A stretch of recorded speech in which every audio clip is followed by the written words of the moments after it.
Simon ya. Jadi pertama-tama mungkin yang bakal akan kita bahas ya, Nok, boleh? Yep. Economic update-nya dulu. Jadi memang meliputin ke makronya ya, Bapak Ibu. Boleh lagi, next.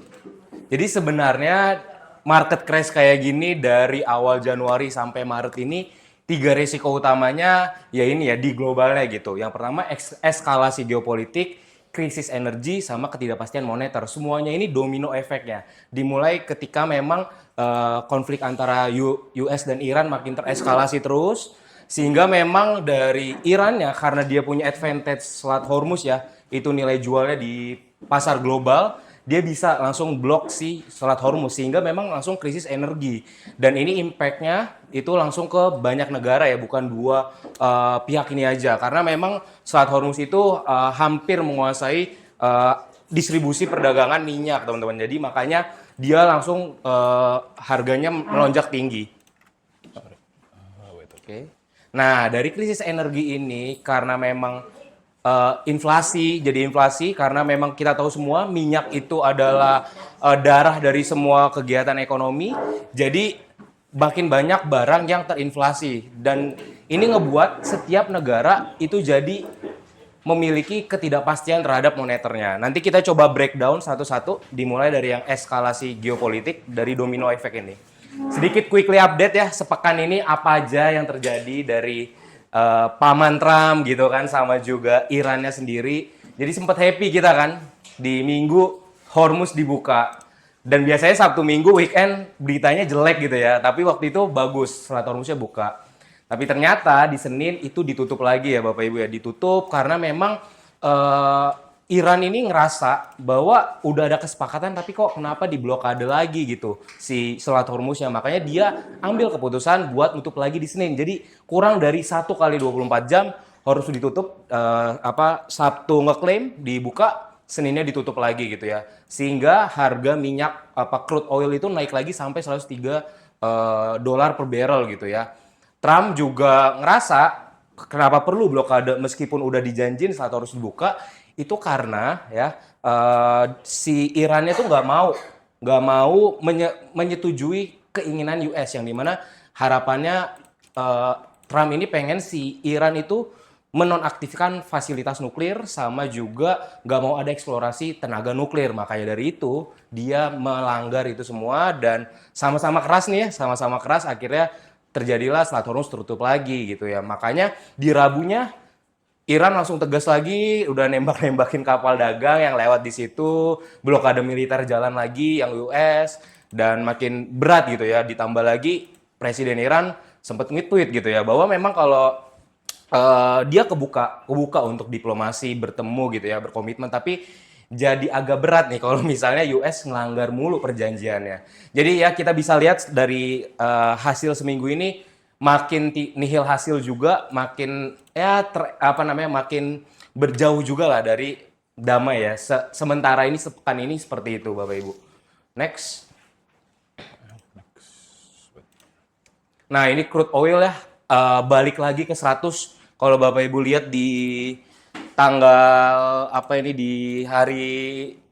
seminggu terakhir di hari Sabtunya itu sempat 80, tapi pas udah masuk hari Senin 90 sampai ATH-nya lagi udah mau masuk ke 102 tuh kalau nggak salah hari Rabu atau enggak Kamis ya, ini pakai time frame yang semingguan. Jadi ya ini balik lagi ke 102, market juga ngeresponnya langsung jelek, ISG pun juga langsung drop selama seminggu ini. Next lagi, Mas Emon.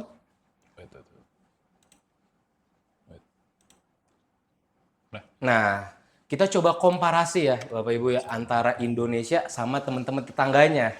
Kalau dilihat dari chart ya, based on harga 30 Maret, ini kita ambil solar sama bensin. Sebenarnya Indonesia itu gak terlalu gede kenaikannya seperti negara tetangga kita.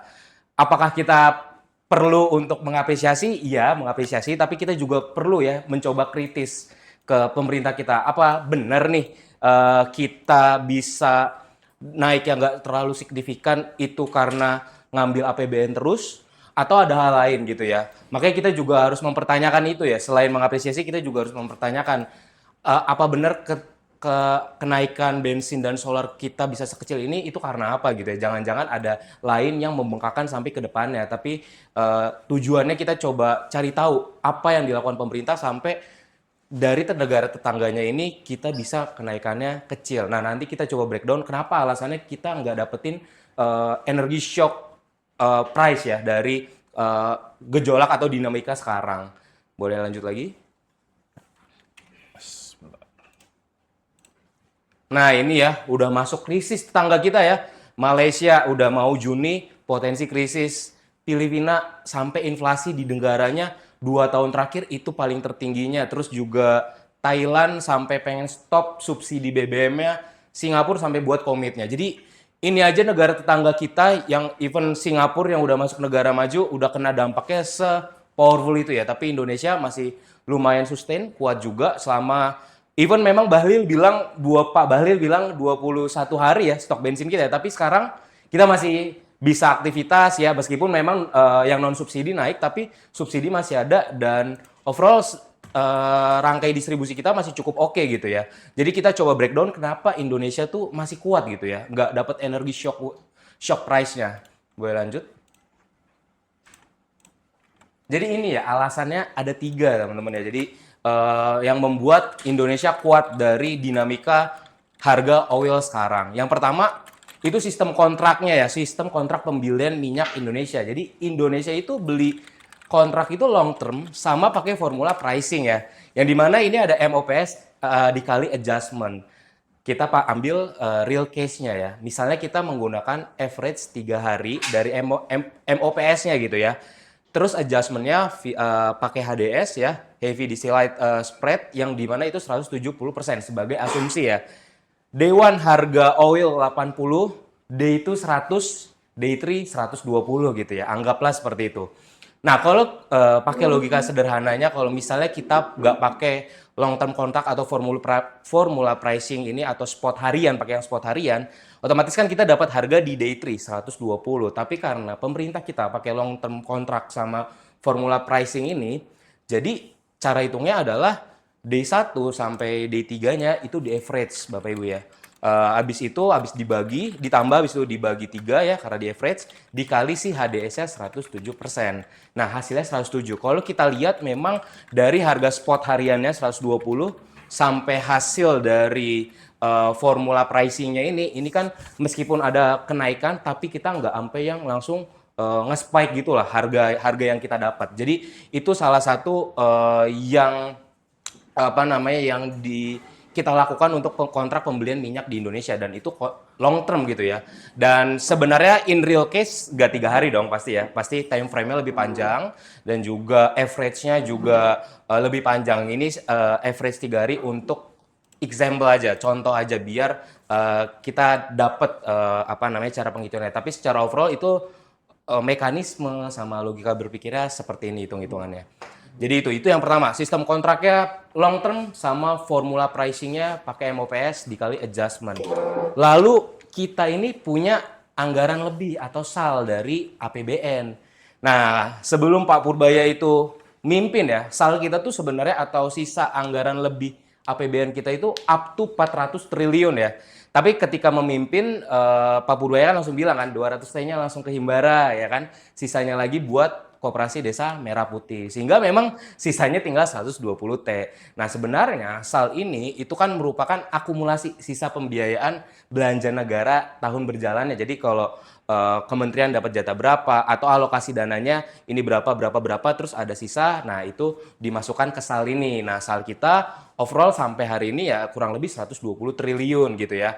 Dan apa namanya ini sebagai bantalan ekonomi kita juga. Karena apa? Karena sebenarnya SAL ini digunakan untuk mengkompensasi, mentoleransi harga kenaikan BBM yang dengan menggunakan yang ini ya formula pricing ini meskipun itu kan naik juga ya tapi nggak nge-spike. Nah, toleransi kenaikan ini daripada harga yang umumnya ya ini pakai SAL ini untuk toleransi atau subsidi bensin yang bersubsidi itu. Makanya yang kena duluan bukan masyarakat, tapi memang pemerintah yang menanggung itu setidaknya sampai hari ini gitu ya. Setidaknya sampai nggak hari ini. Nah makanya memang yang perlu dikritisi salah satunya SAL ini ya. Pasti SAL ini akan menipis ya Bapak Ibu ya. Makanya mungkin kalau kita lihat perlu ada alokasi anggaran lagi nih dari APBN harusnya ya menanggapi situasi seperti ini ya. Entah entah apa namanya proyek unggulannya pemerintah yang kayak MBG itu mungkin bisa dimaksimalkan lagi atau dioptimalkan lagi atau mungkin bisa di case close dulu untuk sementara ini karena kasus ini. Tapi ya itu nggak tahu, kita tunggu aja pemerintah gimana strateginya. Harapannya semoga bisa lebih baik ya dan mencermati si SAL ini juga. Lalu berikutnya kita adalah negara yang nggak ketergantungan satu energi gitu ya. Kalau Bapak Ibu tahu juga pembangkit listrik di Indonesia itu mayoritas juga banyak yang menggunakan batu bara. Overall kita juga nggak perlu pakai minyak sebesar itu. Karena ya kita sendiri pun salah satu negara yang punya produksi batu bara terbesar ya di dunia. Which is itu kita dapat top 5-nya produksi batu bara terbesar dan targetnya memang tahun ini aja sampai 600 juta ton gitu ya. Makanya kita juga sendiri masih bisa apa namanya mengisi energi kita ya dengan alternatifnya ya si batu bara ini gitu. Makanya kenapa kayak misalnya Malaysia meskipun memang kapal energinya bisa keluar dari Hormuz tapi masih bisa krisis.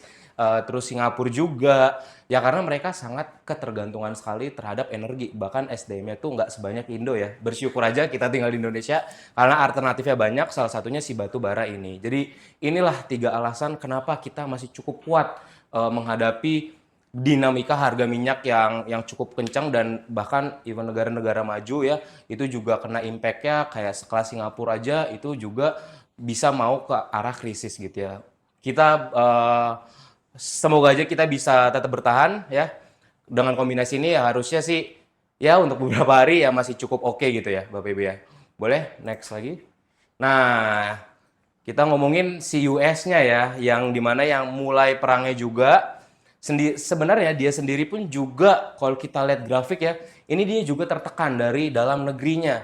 Kalau kita lihat dari year on year di 2025 ya, Maret ini average dia memang inflasi itu di range 2 sampai 2, sorry, 2,5 sampai 3 ya untuk inflasinya. Tapi memang langsung nge-spike di Maret ini ya, di 3,3 inflasinya US. Jadi sebenarnya mereka juga dilema gitu antara pengen tetap melanjutkan sampai menang atau untuk menyelamatkan ekonomi atau apa namanya dia berhenti perang untuk dia apa either itu memang dia tetap melanjutkan perang sampai menang tapi yang dikorbankan dalam reginya mereka atau dia menyelamatkan ekonominya dengan memang berhenti perang gitu ya.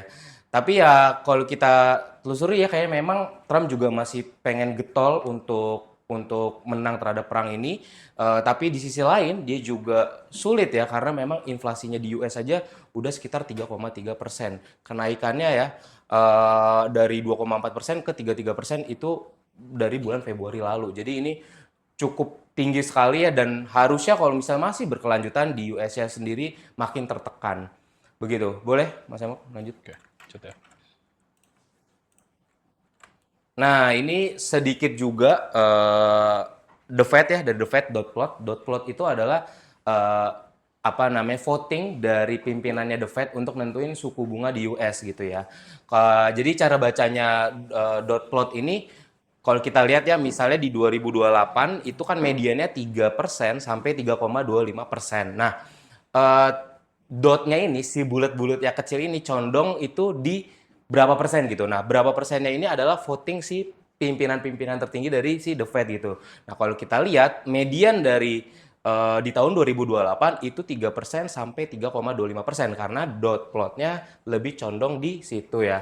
Jadi kemungkinan di tahun 2024 ya suku bunga US sekitaran situ. Dan untuk 2026-nya gimana? Nah, 2026-nya range sekitar 3,5% sampai 3,75%. Dan ini the next calendar untuk meeting the Fed lanjutannya itu ada di Ya mungkin April 28 ya, April 28 3 hari lagi sampai 29, lanjut Juni, Juli sampai September. Ini catatan aja lah untuk meeting the Fed ya. Sama summarize dikit meeting di Maret ya, ini sebenarnya ngomonginnya kombinasi pelonggaran suku bunga plus juga independensi the Fed sama pengaruhnya terhadap USD.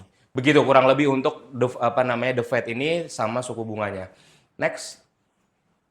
Nah, kalau ngomongin Indonesia, buy on data ya, GDP kita growth ya. Buy on data, GDP kita growth. Yang Q3 di tahun 2025 ya, itu sampai di Q4 di 2025 naik sampai 5,39%. Dan kalau kita coba compare sama negara-negara Asia ya, kenaikan kita juga cukup oke teman-teman ya daripada negara-negara lain ya, kayak Indo 5,04 sampai 5,39 dan bahkan kita lebih tinggi ya daripada Singapura dan juga Arab Saudi. Jadi overall buy on data benar ya, tapi ya Bapak Ibu kalau kita lihat real in case-nya di lapangan kan nggak kayak gitu. Tapi dari pemerintah Indo ngeluarin ya GDP kita kenaikannya sampai di range 5,39% ini. Next. Nah, ini inflasi Indonesia sendiri. Memang kalau kita lihat ada penurunan di bulan Maret ya. Habis itu juga paling tingginya di Februari di 4,76% dan memang di Februari ini sekitaran awal-awal ini ya, awal-awal sampai pertengahan puasa ya dan Maret itu juga awal-awal Lebaran ya. Tapi overall ketika memang Idul Fitri itu selesai, inflasi kita juga udah mulai kembali turun lagi. Semoga juga kembali normal lagi ya, karena memang Februari ini biasanya ya bulan-bulan Idul Fitri itu wajar terjadi inflasi karena permintaannya cukup tinggi ya, karena shock juga dan supply-nya pun kadang nggak siap untuk menerima demand yang banyak. Jadi inflasi ini bisa terjadi lah dan ya puncaknya di Februari kalau kita based on year-nya di 2025 bulan Maret juga seperti itu. Next. Nah, ini suku bunga Indo kalau kita lihat di terakhir di 2 bulan dari Oktober sampai April suku bunga kita di hold nih Bapak Ibu, dan sebenarnya ini masalah klasik juga dari Bank Sentral ya kalau menghadapi situasi yang kayak gini ya, karena memang cukup bimbang juga. Either kalau misalnya mau neken rupiah, kalau neken rupiah kan biasanya BI atau Bank Sentral itu kan naikin suku bunga biar peredaran rupiah berkurang. Tapi dilemanya karena situasi kayak gini, takutnya aktivitas ekonominya melambat. Nah, makanya biasanya negara-negara yang sedang lagi ada masalah geopolitik seperti ini ya, lebih condong melakukan hold si suku bunganya. Jadi nggak dinaikin atau nggak diturunin. Itu dilema yang klasik lah di bank sentral. Next. Nah, ini dia ya nilai tukar yang bikin kita anjlok 5% dalam 2 hari ya, kurang lebihnya seperti itu ya. 17.300 ATH-nya di hari Kamis ya, meskipun hari ini turun dikit lah ya, 17.200-an, tapi tetap aja ya nunjukin bahwa memang rupiah kita sangat lemah sekali juga, lagi lemah sekali terhadap USD. Makanya memang bisa naik cukup signifikan naiknya segini, dan memang akibatnya juga itu karena minyak yang langka dan juga demand akan minyak tinggi, karena juga pembelian minyak pakai dolar itu ngebuat harga dolar itu jadi dan dolar itu juga makin kuat gitu ya, sehingga memang kayak rupiah kita seperti ini biasanya juga langsung melemah. Jadi kenapa ya, salah satu variabel kuatnya kenapa memang rupiah melemah ya seperti itu ya, karena minyak hanya mahal sedangkan transaksi minyak pakai dolar gitu. Next. Nah, ini proyeksi ekonomi kita dari BI 4,9% sampai 5,7, World Bank 4,7, Mirai sendiri 5, target pemerintah 5,4 ya. Tapi overall kalau kita lihat based on data, ya Indonesia sih masih dalam taraf yang baik ya, di 5,39 tadi itu ya. Jadi sementara ini masih cukup oke, setidaknya sampai kuartal 1 ya, sampai kuartal 1.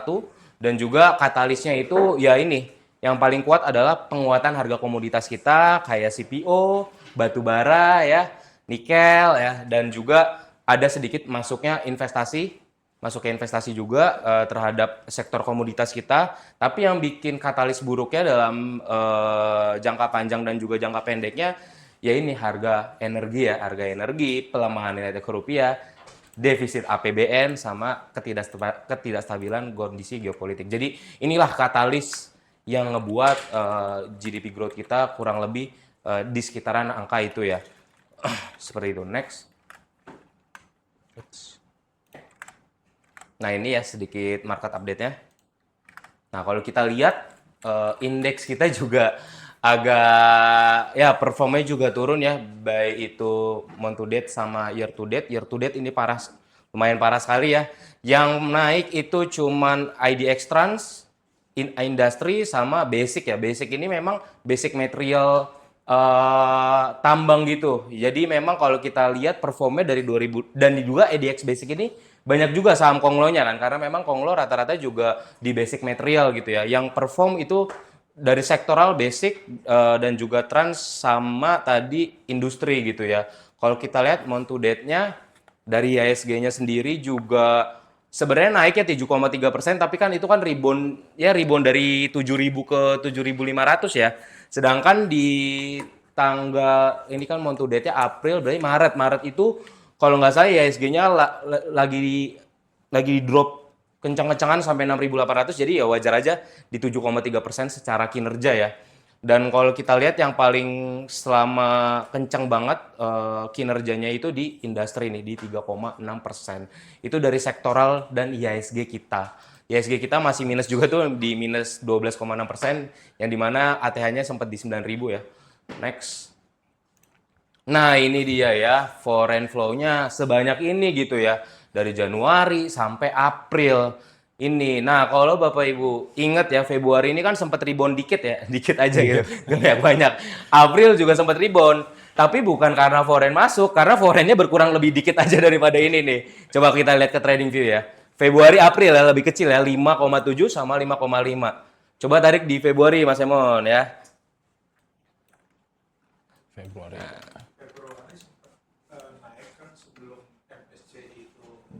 Betul. Betul, sama ya.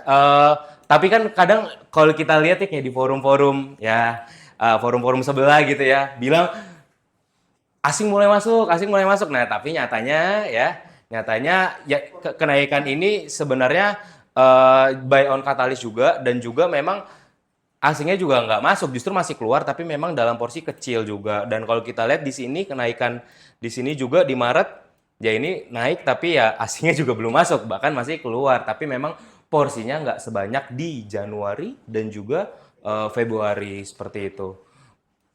Masih ada gap nih Bapak Ibu, kayaknya besok Senin masih drop ya. Ngeri. Oke, itu ya. Jadi ini konklusinya, dan ya kalau kita coba akumulasi sebenarnya ya kurang lebih kita hampir 30 T something lah ya asing udah keluar ya, dan itu gede banget. Yang paling impact pasti banking. Ya, banking ya udahlah ya. Big Bank juga semua udah pada turun, BC aja mau ke 5.000 ya, 6.000 Udah 6.000 kecil lah ya, 6.000 kecil. BBRI juga 2.000-an, udah mau 2.000-an. Jadi ya itu kenapa impact-nya cukup gede sekali ya terhadap banking, karena banking pun juga foreign-nya banyak di situ ya, dan beberapa saham lainnya gitu. Next.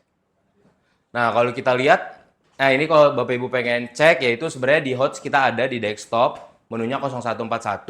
Kalau ini lebih general IHSG-nya, outflow dan inflow-nya, tapi kalau yang per stock itu, kalau yang biasa nonton live itu ada di compare with stock ya, Mas Emon ya kalau nggak salah ya. Ini. Nah, yang ini ya, jadi bisa cek satu-satu poinnya apa nih, BBRI keluar semua. Nah, BBC-nya 2T. BBC-nya 2T banyak sekali gitu ya. Dropnya 5% ya, bahkan BBC 5% dropnya dalam sehari ya. Seperti itu. Jadi ini ya kalau pengen cek. Oke, next. Nah, ini sedikit ini aja pengaruh perang US dan Iran ya. Dominonya tadi ya, domino US Iran. Jadi ketika memang US nyerang Iran terus dan Iran punya advantage di Selat Hormuz, ya harga minyaknya akan sulit turun kalau misalnya terus berkelanjutan karena minyaknya aja sendiri langka gitu ya.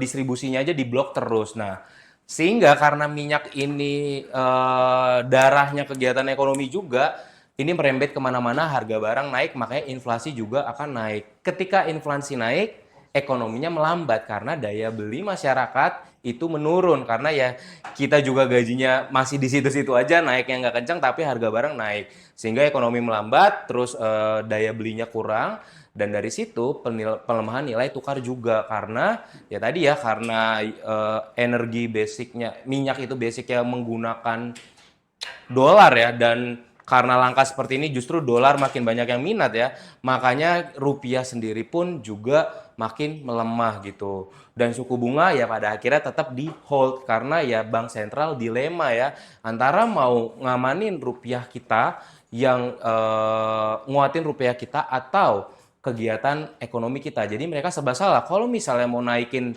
suku bunga untuk nurunin rupiah kita, ekonominya melambat karena pinjaman dan hutang bank pengusaha-pengusaha atau yang punya bisnis itu makin membengkak.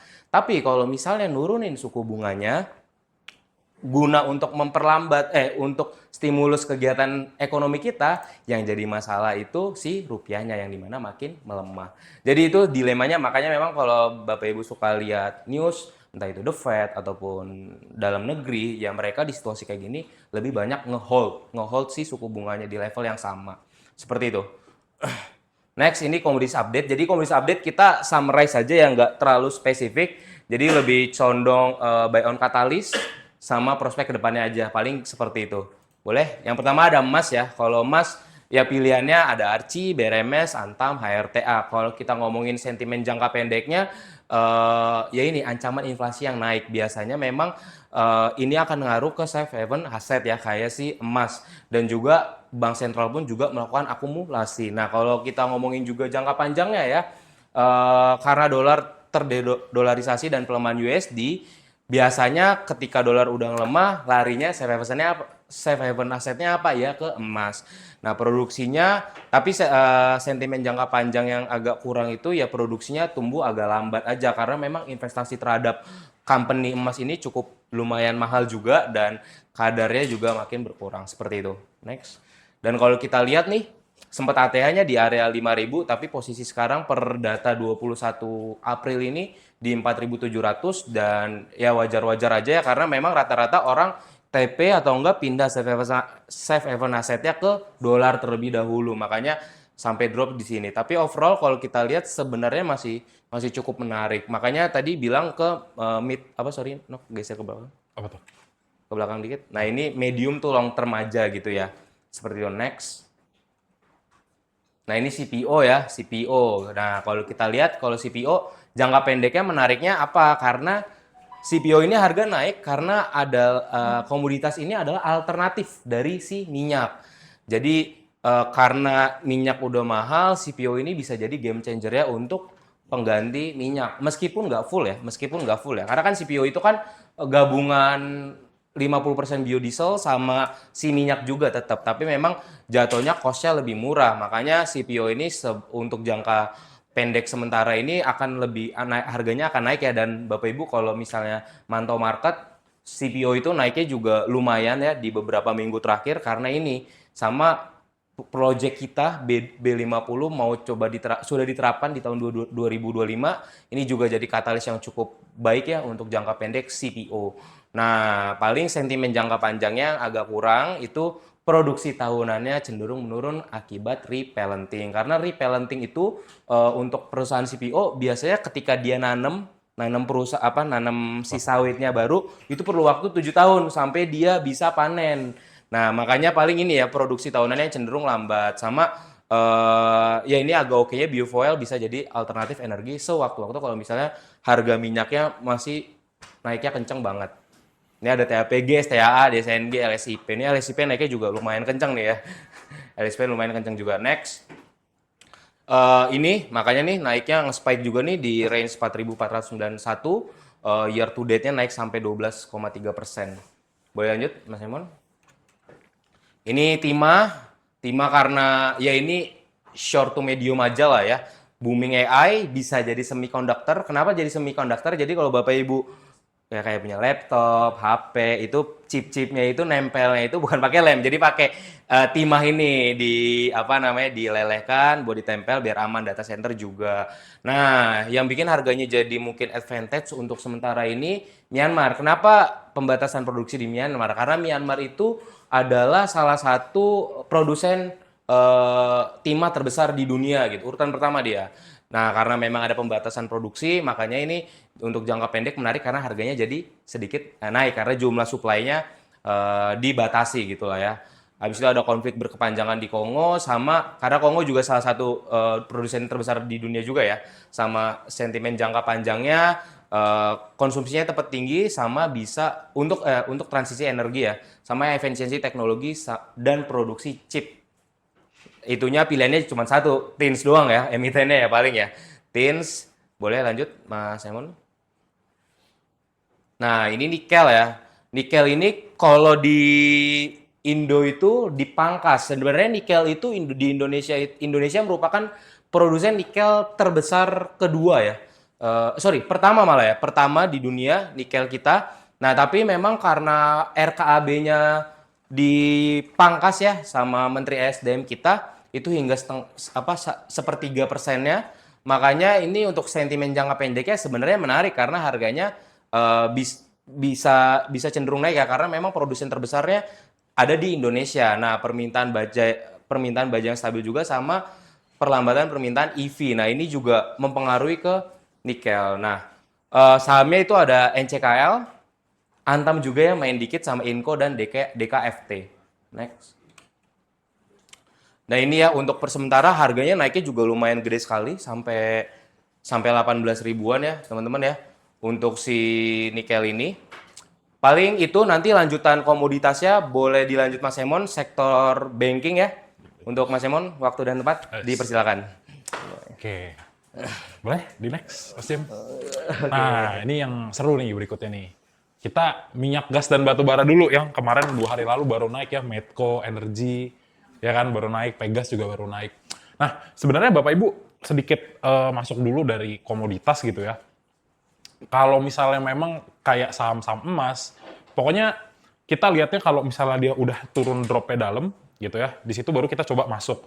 Tapi karena marketnya dinamis, Bapak Ibu ya, kita ada di fase yang dinamis, itu yang perlu kita perhatikan adalah ketika si saham-saham ini udah turun dan mulai naik, ya jangan lupa TP gitu ya. Karena suka kayak begitu. Soalnya kalau misalnya kayak kita lihat dari minyak gas dan batu bara, kayak contohnya mungkin lebih kayak yang paling kita lihat kemarin klik banget adalah Energi, Medco, Elsa, yang kayak gitu ya. Semuanya itu naik bener-bener ketika nggak ada apa-apa, adem ayem, terus tiba-tiba harga minyaknya naik, dia tiba-tiba naik kayak gitu. Nah, nanti kita coba lihat. Tapi pada intinya adalah minyak gas dan batu bara ini sentimennya itu masalah menyangkut dengan deeskalasi perang AS sama Iran kayak gitu ya. Jadi memang sih kalau dilihat perang-perangannya ini kayak nggak jelas betul ya. Satu bilang, yuk damai. Enggak, kita nggak jadi damai gitu ya. Makanya, nah Selat Hormuz mulai dibuka itu sebenarnya good news. Jadi kalau misalnya Bapak Ibu lihat harga di WTI atau brandnya tiba-tiba naik kenceng, biasanya bentar lagi tuh eskalasinya dia pura-pura damai lagi, harganya turun, nanti semua komoditas maksudnya komoditas minyak terus turun, harga saham-sahamnya turun. Nah, baru nanti udah adem ayem, tiba-tiba Bapak Ibu lihat spike di WTI atau di Brent, itu biasanya bisa masuk lagi, yaitu ngambil momentum.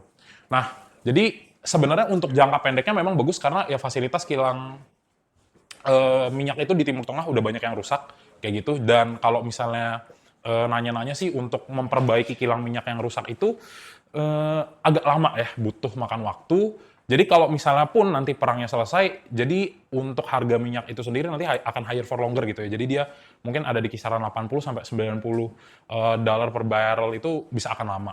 Nah, sentimen jangka panjangnya memang ada transisi energi bersih sama naiknya permintaan gas sebagai transition fuel. Nah, ini kan sebenarnya udah dipakai gitu ya.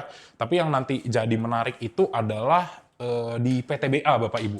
PTBA itu kan sebenarnya batu bara, tapi sudah ada mau direncanakan PTBA ini supaya batu baranya itu bisa diubah jadi kayak LNG gitu ya, pengganti. Karena kita importir LPG kayaknya pemerintah udah mulai sadar gitu. Terlalu bergantung pada negara lain kalau nggak bisa diversifikasi, jadinya kayak gini kan. Sementara UMKM kita tuh banyak banget disubsidi. Kayak gitu kurang lebihnya. Oke, boleh di next. Nah, jadi batu bara. Batu bara juga sama Bapak Ibu ya, pengganti lah. Jadi kalau misalnya memang banyak negara-negara itu nggak bisa dapetin minyak, salah satu pembangkit listriknya atau misalnya energi, yang mereka bisa switching ke coal ya, ke coal. Kalau misalnya harga harga oilnya ini kan naik kan sebenarnya karena ada shortage gitu kan, ya karena di distribusi. Jadi coal juga sebenarnya atau batu bara juga bisa dipertimbangkan untuk coba beli gitu ya. Nah, tapi balik lagi untuk nge-screening sahamnya Bapak Ibu ya, ini kan di sini banyak ya, ada ADI, ADMR, ITMG, PTBA, Bumi, Indi, Harum, UNTR. Nah ini sebenarnya ya batu bara, betul batu bara. Tapi kembali dilihat lagi ya, kalau misalnya memang dari sisinya lebih banyak konglomerasi dan udah agak tinggi harganya, lebih baik ditunggu dulu. Nah, yang menarik sebenarnya lebih ke AADI ya, yang asingnya masuk terus itu sebenarnya bisa coba menarik sama UNTR yang retailnya nggak begitu banyak biasanya. Kayak gitu. Boleh di next? Belum. Nah, ini yang tadi ya, crude oil. Nah, ini udah kita lihat banyak lah ya. Kalau misalnya kita lihat itu kan di terakhir-terakhir tuh udah mau balik lagi ke 100 ya, 95-an. Saya lupa buka kalau kemarin. Tapi kalau misalnya per 21 ya udah tinggi. Jadi setiap yang namanya harga minyak itu naik, Bapak Ibu, memang ya teoritisnya lah ya, harga WTI misalnya naik atau crude oil yang naik, harusnya ini semua ngikut. Tapi di fakta yang di lapangan yang naik cuma Medco, Energy, Apex, Elsa, sama Akra. Nah, buat Raja sama Ratu untuk di saham-saham seperti ini, lebih dilihat kayaknya lebih ke konglomerasi gitu ya, dan kayaknya udah selesai dia punya rally. Jadi dijaga-jaga Bapak Ibu ya. Palingan nanti lihat kalau misalnya Medco, aku sih lebih sukanya Medco, Energy, sama Elsa, kalau dia udah mulai turun lagi gitu ya, karena kemarin buangan asing, bisa dicoba buat trade untuk short term. Kayak begitu. Terus ini dilihat juga kalau misalnya ya kakek Donald belum keluar, biasanya suka ada surprise news gitu ya. Tiba-tiba damai ini turun, hati-hati dijebak gitu kan. Habis itu nanti udah diem ayem-ayem, mukanya keluar lagi di headline, biasanya naik lagi. Kayak gitu, udah mulai kelihatan polanya jadinya. Oke, boleh next. Ini yang nah makanya itu betul. Nah berikutnya Bapak Ibu ya, ini aduh jadi males bahas perbankan ya. Ya sektor perbankan gitu kan. Padahal bagus gitu ya, tapi coba deh kita cek lagi sektor perbankan. Nah, memang sebenarnya kalau yang namanya industri perbankan kan kita ngelihatnya ya dari yang namanya pertumbuhan daripada kredit gitu ya Bapak Ibu ya. Jadi sebenarnya gampangnya adalah kalau misalnya pertumbuhan kredit atau ekonomi di masyarakat itu lancar gitu kan, ya kita bisa ngelihat sebenarnya perbankan itu bagus kayak gitu ya. Meskipun memang banyak yang orang menilai kalau misalnya Indonesia mau 8%, ya saham-saham perbankannya nggak bisa lah, kreditnya tinggi banget gitu kan. Tapi yang perlu dilihat memang ya dari sini lah ya, kita belajar dari makronya bahwa bidiknya 12% untuk sampai Februari, datanya Maret mungkin belum keluar, itu memang udah 9%-an gitu kan. Ya ini tinggi mungkin gara-gara ini kali ya, mau lebaran kan kemarin, mulai-mulai kesini jadi pertumbuhan kredit lumayan tinggi. Memang harusnya kalau pertumbuhan kredit itu naik, berarti indikasinya secara makro di masyarakat itu udah mulai bagus nih, gitu ya, ekonominya. Lanjut. Nah, jadi ini simple aja Bapak Ibu ya, nanti jangan takut ini semuanya akan kita share gitu ya. Nah, jadi kalau misalnya dari segi perbankan itu, saya sih lebih suka ngelihatnya dari ininya dulu ya, 1, 2, 3, 4, 5 ya. BRIS, BBNI, BBCA, BRI, BMRI gitu ya. Kita nyangkut semua lagi di sini ya.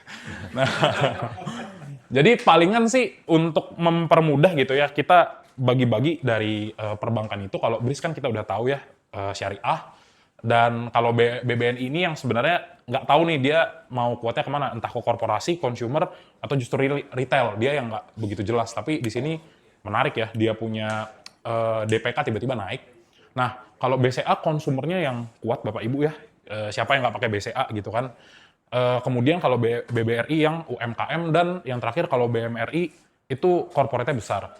Jadi biar dapat picture-nya gitu bahwa kalau misalnya memang nanti ngelihat saham-saham kayak BRI, BCA itu dia stagnan, Kalau misalnya bisnis di sektor korporasi bagus, biasanya BMRI yang akan naik lebih dulu, lebih cepat. Kayak begitu. Karena dia punya pasar lebih ke corporate gitu kan. Nah, kalau net profit sendiri Bapak Ibu ya, kalau misalnya ngelihat yang namanya BMRI sama kayak BNNI, BBNI ini tinggi gitu ya. Ini sih enggak sih sama BRIS. Ini kan sebenarnya karena bank-bank pemerintah dia buat dapetin modal itu jauh lebih gampang karena himbara kan. Nah, yang memang yang tersiksa yang swasta sendiri gitu kan, cuma bisa tumbuh 2,8%. Ya mau gimana gitu kan. Nah, sama kalau misalnya dari ya memang dari segi fundamental masih bagus tetap ya. Jadi ekonomi nggak bagus tapi dia masih bisa bertumbuh. Sama yang paling enak itu buat lihat ya PBV-nya Bapak Ibu ya udah turun terus. Tapi sebenarnya dari fundamental ini nanti kita sedikit saya bantu untuk kasih gambaran gitu ya untuk seperti apa price action-nya. Kemudian kalaupun Bapak Ibu pegang, ya kalau BRIS kan belum bagi dividen ya. Ya ini sebenarnya kita dapat complementary lah sedikit gitu kan dari dividennya yang ada setiap tahun. Nah, bisa perhatiin juga Bapak Ibu untuk yang belum berkonsensus gitu ya, untuk target-target harganya, memang kalau dilihat dari target price-nya ini semua menurun. Kayak gitu. Terakhir kalau saya baca dari 3 Maret itu memang BCA masih 10.000 gitu ya. Jadi masih tinggi, tapi ya mau gimana kalau misalnya kita lihatnya juga dari sisi kita punya masalah internal dan eksternal, kayaknya nggak mungkin buat naik dalam jangka waktu dekat. Jadi nanti price action-nya akan saya bantu seperti apa gitu ya. Palingan kayak begitu, kurang lebihnya. Jadi sebenarnya masih bagus, tapi pertumbuhan-pertumbuhan ini mulai stagnan Bapak Ibu ya, kecuali BNI yang naiknya lumayan tinggi. Coba boleh di next, Mas Jam. Belum? Nah, ini nanti yang rasio-rasio keuangannya, saya share aja. Kayaknya lebih fokusnya ke price action lebih enak nih. Nah, jadi gini nih. Nah, ya Bapak Ibu saya nggak tahu ya average-nya di berapa, mungkin kayaknya tinggi-tinggi kayak pada lemes gitu ya. Nggak apa-apa, habis ini kita makan siang gitu ya. Kayak ngeliatnya udah males. Nah, jadi kalau misalnya banyak sih yang nanya kan, Mas ini udah turun udah murah. Bener, udah murah gitu ya. Dari Februari juga udah murah, malah makin murah terus gitu kan. Nah, jadi memang kalau mau tambah muatan di perbankan ya Bapak Ibu, tunggu dulu lah pengumuman MSCI 12 Mei, ya tanggalnya boleh dicatat, sama tanggal 1 Juni setelah dia rebalancing, karena ini yang paling penting gitu ya. Terus masuknya bertahap, jangan all in gitu ya. Kenapa? Karena modal di sini Bapak Ibu yang paling penting gitu ya. Kenapa? Karena kalau kita masuknya semua, lama nih kita ya, pusingnya lama. Tapi kalau misalnya modalnya masih stay, kitanya juga masuk cicil-cicil gitu ya, beberapa harga masuk mungkin di tipis-tipis, itu bisa banget sebenarnya nanti ya kalau misalnya ya beberapa tahun lagi lah setelah 2026 ini selesai, harusnya sih bisa kembali lagi ya. Nanti kita lihat price action buat IHSG-nya juga. Nah, terus yang ketiga adalah hindari akumulasi bank ketika news bagi dividen. Semuanya kena. BCA habis bagi dividen jatuh, BRI, BNI kena semua gitu kan. Makanya saya selalu bilang ya kalau misalnya di live juga, Bapak Ibu kalau misalnya mau beli saham dan mau ngincar dividennya, mikirnya harus forward looking gitu ya. Jadi biarin dulu orang-orang yang kejebak, karena kita udah tahu kita nggak boleh kejebak lagi gitu kan. Jadi setelah dibagi dividen, harganya junam, di situ kita masuk. Karena apa? Karena nanti keuntungan Bapak Ibu jadi dua. Memang harus nunggu gitu kan. Yang pertama, capital gain-nya Bapak Ibu dapat, yang mana itu yang paling penting. Jadi mau, butuh duit misalnya mau nambah rumah gitu, mau nambah mobil, tinggal ditarik kan udah cuan gitu ya, nggak pusing. Sama kalau misalnya ternyata duitnya stay, itu Bapak Ibu juga dapatnya dua gitu ya, dividennya juga dapat. Jadi clean lah, semuanya bersih. Nah itu yang bagus. Nah itu salah satu strateginya gitu ya. Makanya kalau dividen itu saya lebih ngelihatnya sebagai bonus, karena Bapak Ibu mau stay di saham ini atau di saham perbankan itu dalam jangka waktu yang lama. Tapi tetap lihat ya, sebenarnya sahamnya ini dia itu bisa sustain atau dia itu ada kayak momentum-momentum tertentu. Kayak gitu. Tapi kalau khusus perbankan, ya kita udah tahu lah. Nah, perbankan Bapak Ibu, karena tadi kita ngelihat itu sepertinya pertumbuhan di 2026 ini kayaknya akan lebih stagnan ya, karena juga dolar naik dan pastinya tertekan karena Indonesia lebih banyak subsidi sama MBG gitu ya. Nah, jadi kalau misalnya newsnya bagi dividen, BCA akan 3 kali bagi dividen, BBRI biasa masih akan terus bagi dividen sama BNI, bank-bank himbara, kalau Bapak Ibu punya, belilah setelah dia bagi dividen gitu ya. Targetkanlah 2027 gitu ya untuk bagi dividen. Kurang lebih kayak gitu. Next, Mas Jim. Nah, ini yang berat. Jadi gini Bapak Ibu. Eh, saya sih sebenarnya lebih suka kalau ngelihat dari saham perbankan itu kita mainnya agak sedikit long term gitu ya. Nah, kenapa? Karena sebenarnya saya juga salah satu korban waktu COVID crash gitu ya. Tapi masuknya nggak di perbankan ya, masuknya di Garuda, WSKT, WSBP. Hancur ya portonya. Nah, jadi kalau misalnya yang dicermati daripada price action BBRI itu sebenarnya udah mulai ya mendekat lah ke 2.500-an atau waktu COVID crash kemarin. Nah, jadi waktu COVID itu Bapak Ibu ya di sini kurang lebih tuh 30-40% itu jatuh. Kayak gitu. Jadi kenapa kalau misalnya sekarang, kalau misalnya dari 6.400 ini kan nggak turun, nggak naik-naik gitu kan. Nah, jadi lebih baik Bapak Ibu lihat beberapa area gitu ya. Kalau misalnya saya sih lebih ngelihat karena MSCI. Jadi clue-nya tuh kita udah tahu, oh MSCI ini capital outflow. Lebih baik kita tunggu kalau misalnya dia kasih di antara 2760 atau 2580 di sini ada gap ya Bapak Ibu. Ini sebenarnya area buat Bapak Ibu akumulasi, tapi akumulasinya bertahap jangan langsung. Kenapa? Karena kalau misalnya perekonomian yang nggak baik gitu ya, atau misalnya perangnya ini berkepanjangan, ya mungkin kita lihatlah bulan 5, bulan 6-nya gimana. Kalau misalnya back to COVID crash area Bapak Ibu, ini dapat momentum sama kayak waktu di sini. Dan ini return-nya 4 tahun pegang saham perbankan 200%. Kayak gitu. Ya memang saham perbankan kan ya kurang lebihnya kayak kapal induk gitu ya. Jadi dia gerakannya lama. Tapi di sinilah sebenarnya momentum yang paling bagus kalau misalnya nanti harganya turun lagi. Jadi makanya masuknya lebih ke bertahap. Karena toh kita tahu kan kalau misalnya BRI, BCA sama Mandiri tiba-tiba rungkat, ya udah berarti kan musibah kita lah punya KTP Indonesia gitu kan. Gitu palingan. Jadi kurang lebihnya gitu, Bapak Ibu, palingan dilihat kalau misalnya memang turunnya lebih dalam, bukannya kita berarti takut ya, karena kita tahu masih akan turun, kita bisa nunggu nih spot-spotnya kira-kira yang baik di mana ya. Sekarang memang dari atas sampai bawah, kita lihat memang turunnya udah 52% kan. Tandanya apa? Oh berarti kalau misalnya saya masuk sekarang, saya udah dapat diskon 50%. Jadi cut loss-nya orang, entry-nya kita. Kayak gitu. Next, Mas Jim. Nah, ini juga BBCA gitu ya. Kayak kemarin kan, ini saya pakainya yang tadi BR itu weekly ya, biar dapat gambarannya. Sama ini juga kembali ke crash sekitar di 4.300. Kalau misalnya sementara sih, dengan nanti sekilas kita bahas di MSCI ya. Ini BBCA masih akan terkena lagi, Bapak Ibu. Lumayan gede capital outflow-nya. Jadi untuk sementara dia dari all time high ya di 10.000 itu udah turun sekitar 45%. Jadi kalau misalnya ada keluarga yang belum punya BBCA, bentar lagi lah udah mulai masuk MSCI, udah beli aja tipis-tipis gitu ya setiap bulan ditabungin. Karena saya juga nunggu momentumnya Bapak Ibu. Iya kan, karena lah ya kok udah turun, soalnya kirain bottom MSCI sekali turun di freeze habis itu dibuka lagi. Ternyata mulai masuk Mei ternyata masih di freeze gitu kan, masih nggak percaya mereka sama kita. Gitu. Terus ya palingan sih worst case-nya memang kedeket-deket 4.500. Tapi ya kalau misalnya di sini pun nggak terjadi, at least Bapak Ibu ya, di posisi ketika di bawah tuh kita udah dapetin barangnya. Kayak begitu. Karena kan kita nggak bisa nih timing, wah ini pasti ke sini. Enggak ya, tapi at least udah tahu nih, oh kira-kira areanya kalau misalnya dibawa turun lagi, di 5.000-an tuh saya kalau ATH lagi, perekonomiannya bagus lagi, forward looking kan sebenarnya beggar juga kan ujung-ujungnya. Nah, kenapa saya lebih bahasnya kayak gini? Biar kita itu justru suka atau senang banget ngelihat dia terkoreksi. Ya, karena namanya perbankan, balik lagi Bapak Ibu ya, asetnya bisa diwariskan gitu kan. Ya kalau yang belum nikah jadi bagus kan ya kalau dijadiin mahar gitu kan. Anaknya investor gitu. Kurang lebih begitulah. Jadi kalaupun nanti dibalik lagi ke COVID crash, ya inilah opportunity kalau misalnya mau masuk lebih gede. Kayak begitu. Toh dividennya kan juga lumayan. Next. Ada belum?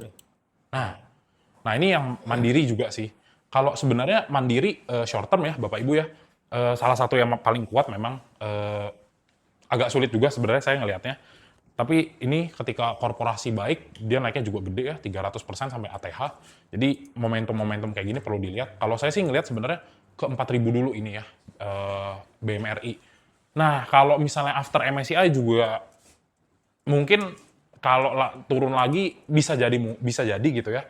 Jadi kita lihat dulu aja, at least kalau misalnya dapat 4.000 atau mulai masuk di bawah 3.000 bisa titip sendal dulu lah.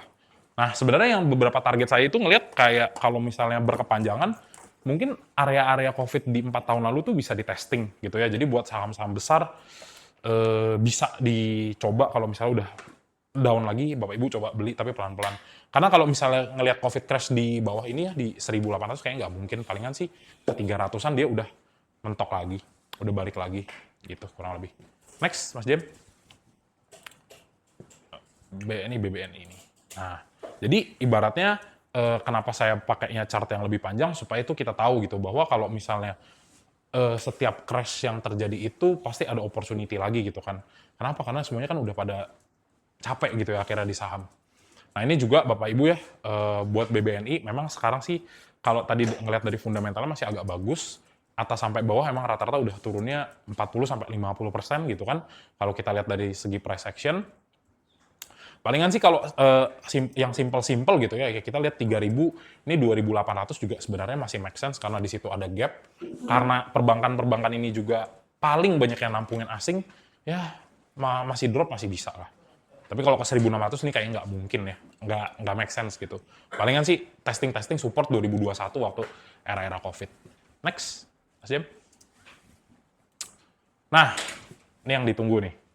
Jeng-jeng MSCI update ya. Oke, boleh di next.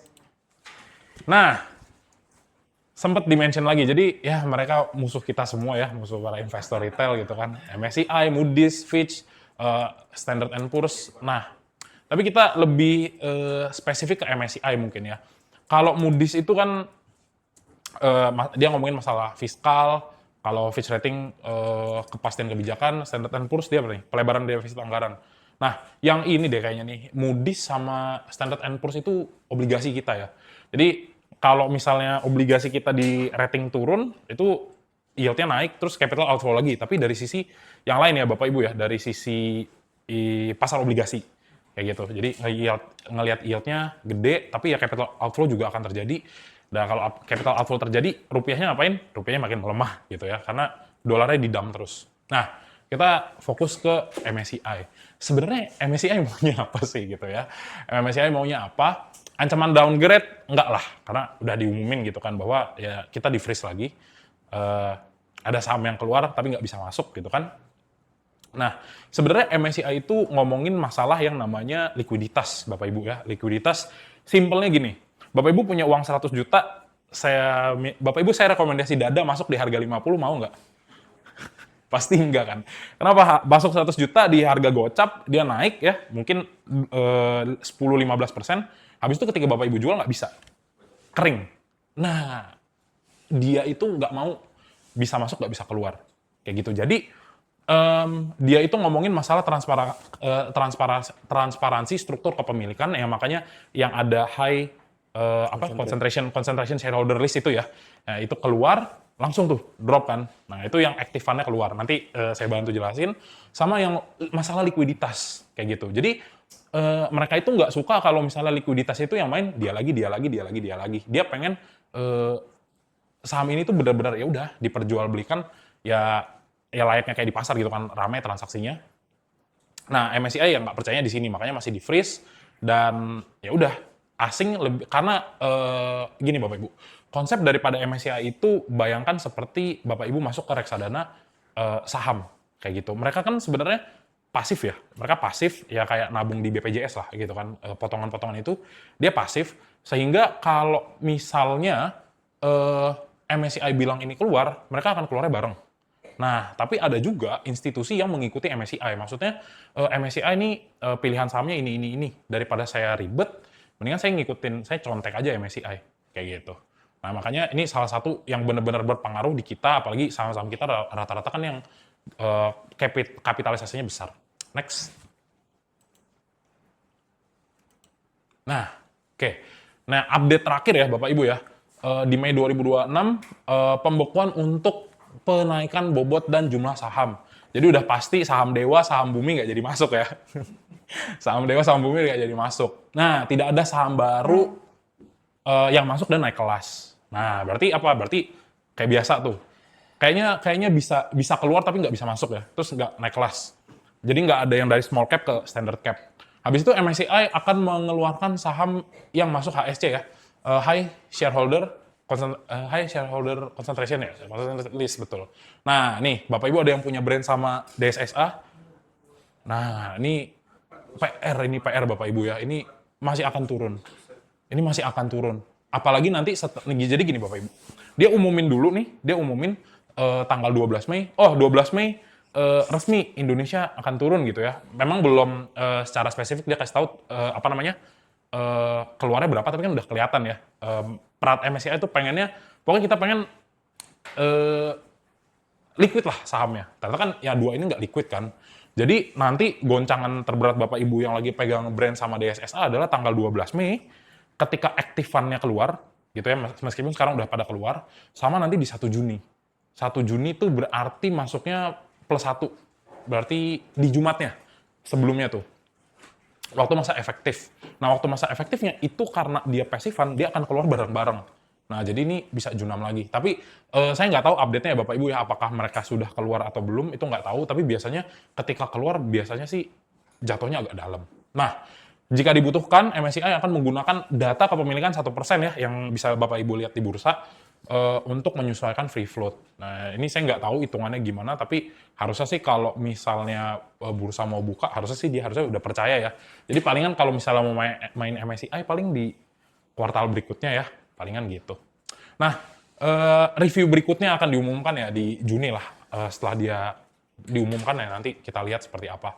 Tapi at least ini dulu ya Bapak Ibu ya. Harapannya sih nggak ada yang pegang brand sama DSSA dulu ya, kayak gitu. Next.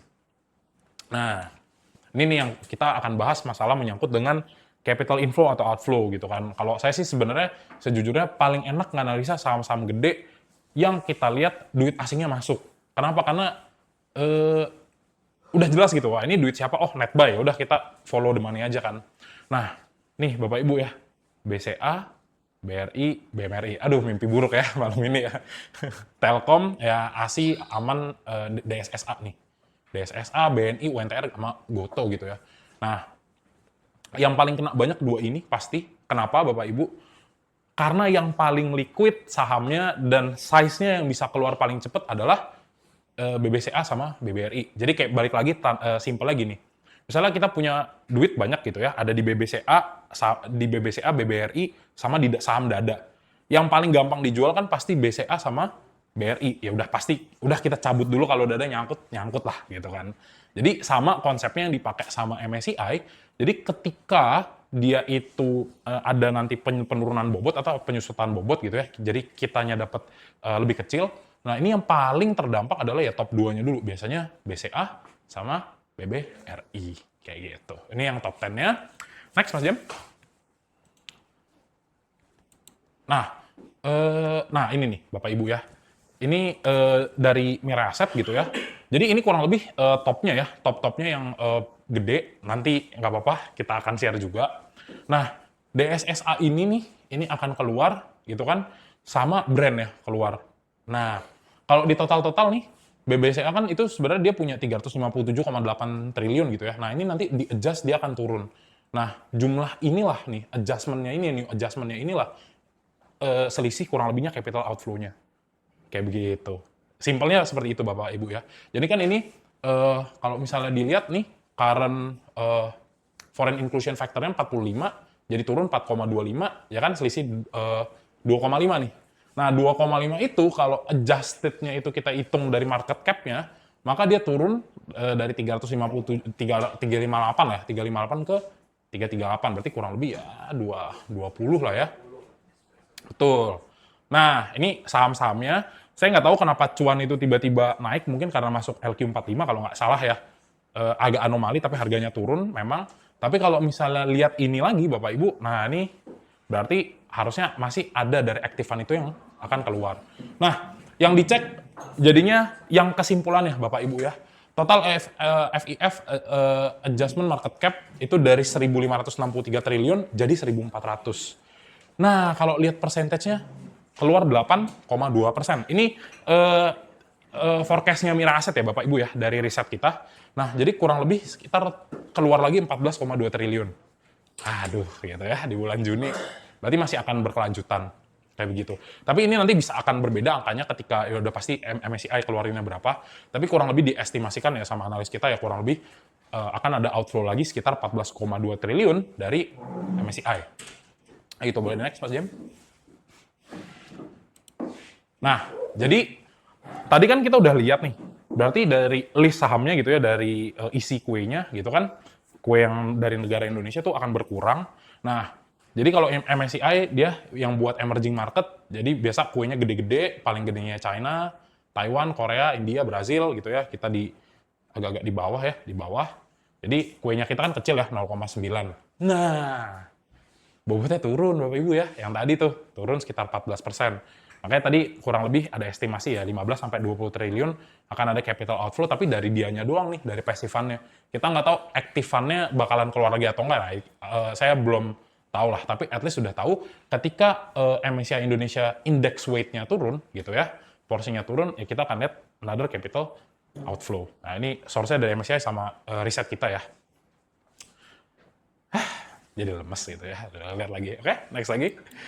Nah, jadi saya belum dapat Bapak Ibu ya, list full-nya MSCI agak susah nyarinya. Jadi ini nanti kita share, Bapak Ibu coba lihat di listnya. Saya pakainya ini yang efektif tanggal November 2025 kemarin, karena kan Februari kita di freeze ya. Harusnya nggak banyak perubahan, ada yang keluar memang, tapi ini bisa ngebantu Bapak Ibu untuk ngelihat saham yang saya beli ada nggak di situ ya. Gitu, untuk ngecek kalau misalnya minus-minus masih 2 atau 3%, agak-agak nggak berani gitu kan bisa dibuang dulu gitu ya. Nah, jadi boleh next lagi. Ini ada beberapa Bapak Ibu ya dari yang big cap sama small cap. Nah, ini saya urutin. Nah, jadi yang main di Petro, makanya tak bilang kemarin kalau misalnya main di saham-sahamnya PP, dilihat dulu karena memang dari Happy Hapsoro, PP, siapa lagi? Apa? Konglo yang main? Bakri. Bakri, itu kan sebenarnya udah pada tinggi gitu kan, kecuali ya BNBR anomali lah. BNBR anomali lah. Itu kan udah pada tinggi semua gitu ya. Jadi mungkin tunggu dia agak junamnya banyak. Kalau misalnya cara simpelnya adalah Bapak Ibu lihat streamnya Stockbit gitu ya, nggak apa-apa ya, nggak ada yang rekam kan. Ya, streamnya Stockbit lihat ada yang mulai ngehujat ya. Kalau misalnya udah mulai ada yang ngehujat ya saham-sahamnya mungkin itu bottomnya gitu biasanya. Jadi inilah kurang lebih list-listnya gitu ya. Ya kan begitu biasanya. Oke, next lagi. Nah, ini kurang lebih ini. Banyak lah ya gabungan-gabungannya. Tapi at least Bapak Ibu nanti bisa lihat kalau misalnya memang agak sedikit worry dengan masalah MSCI, selama minusnya nggak terlalu gede, mungkin bisa keluar, atau nanti coba dianalisa apakah kekuatan dari asingnya itu masuk atau enggak. Kalaupun masuk berarti bukan dari MSCI. Kurang lebih kayak begitu. Next. Nah ini masih sampai ini ada 56 list, tapi beberapa kayak mungkin Cleo sama Aceh sudah keluar, saya ini yang belum update ya, kayak gitu. At least dapat lah listnya, nanti tinggal dicek. Oke, next lagi. Nah, ini yang menarik nih. Nah, kemana price action IHSG? Boleh di next, Mas Jim? Nah, ini sebenarnya tadi udah sempat kebahas ya. Yang waktu di sini Bapak Ibu kalau misalnya saya lihat hari apa ya, kami minggu lalu, kok kayaknya feeling nggak enak gitu ya. Di sini ya kisaran 7.600, terus tiba-tiba dia turun. Nah, ini saya bantu jelasin deh. Di sini. Nah, jadi kan sekarang kita ngelihat IHSG itu mau tutup lagi 7.000 kan. 7.000 ini saya coba dari sini, biar kelihatan jelas. Bentar. Nah, jadi kok misalnya dilihat, Bapak Ibu ya, aku ya salah satu indikator andalan lah gitu ya, yang ngasih tahu kita bahwa ini momentumnya sebenarnya udah di mana sih gitu ya. Nah, ini saya keluarin dulu. Nah, jadi sempet nggak tahu gimana ya, kayak pokoknya feeling nggak enak aja. Karena Bapak Ibu ketika memang benar ya, ketika satu area yaitu di 6.000. Mana nih? Nggak biasa ya, layarnya gede banget. Nah, di 7.000 nih, setelah Bapak Ibu lihat, beberapa kali supportnya ini di testing, harganya langsung naik. Tapi sayangnya, kenaikannya itu terlalu kencang kalau dari sisi momentum. Jadi, bayangin Bapak Ibu ya, jadi banyak banget yang cuan kalau di saham-saham Konglo kemarin, itu untuk IHSG-nya naik 10%, 10-11% itu kayaknya kurang lebih 2 minggu ya. Dari 6 April sampai 16 April, kurang lebih 2 minggu, rally-nya bahkan ada yang beggar ya, kalau dapat BNBR di 101, dapat Petro agak di bawah, itu naiknya udah pada tinggi-tinggi Bapak Ibu.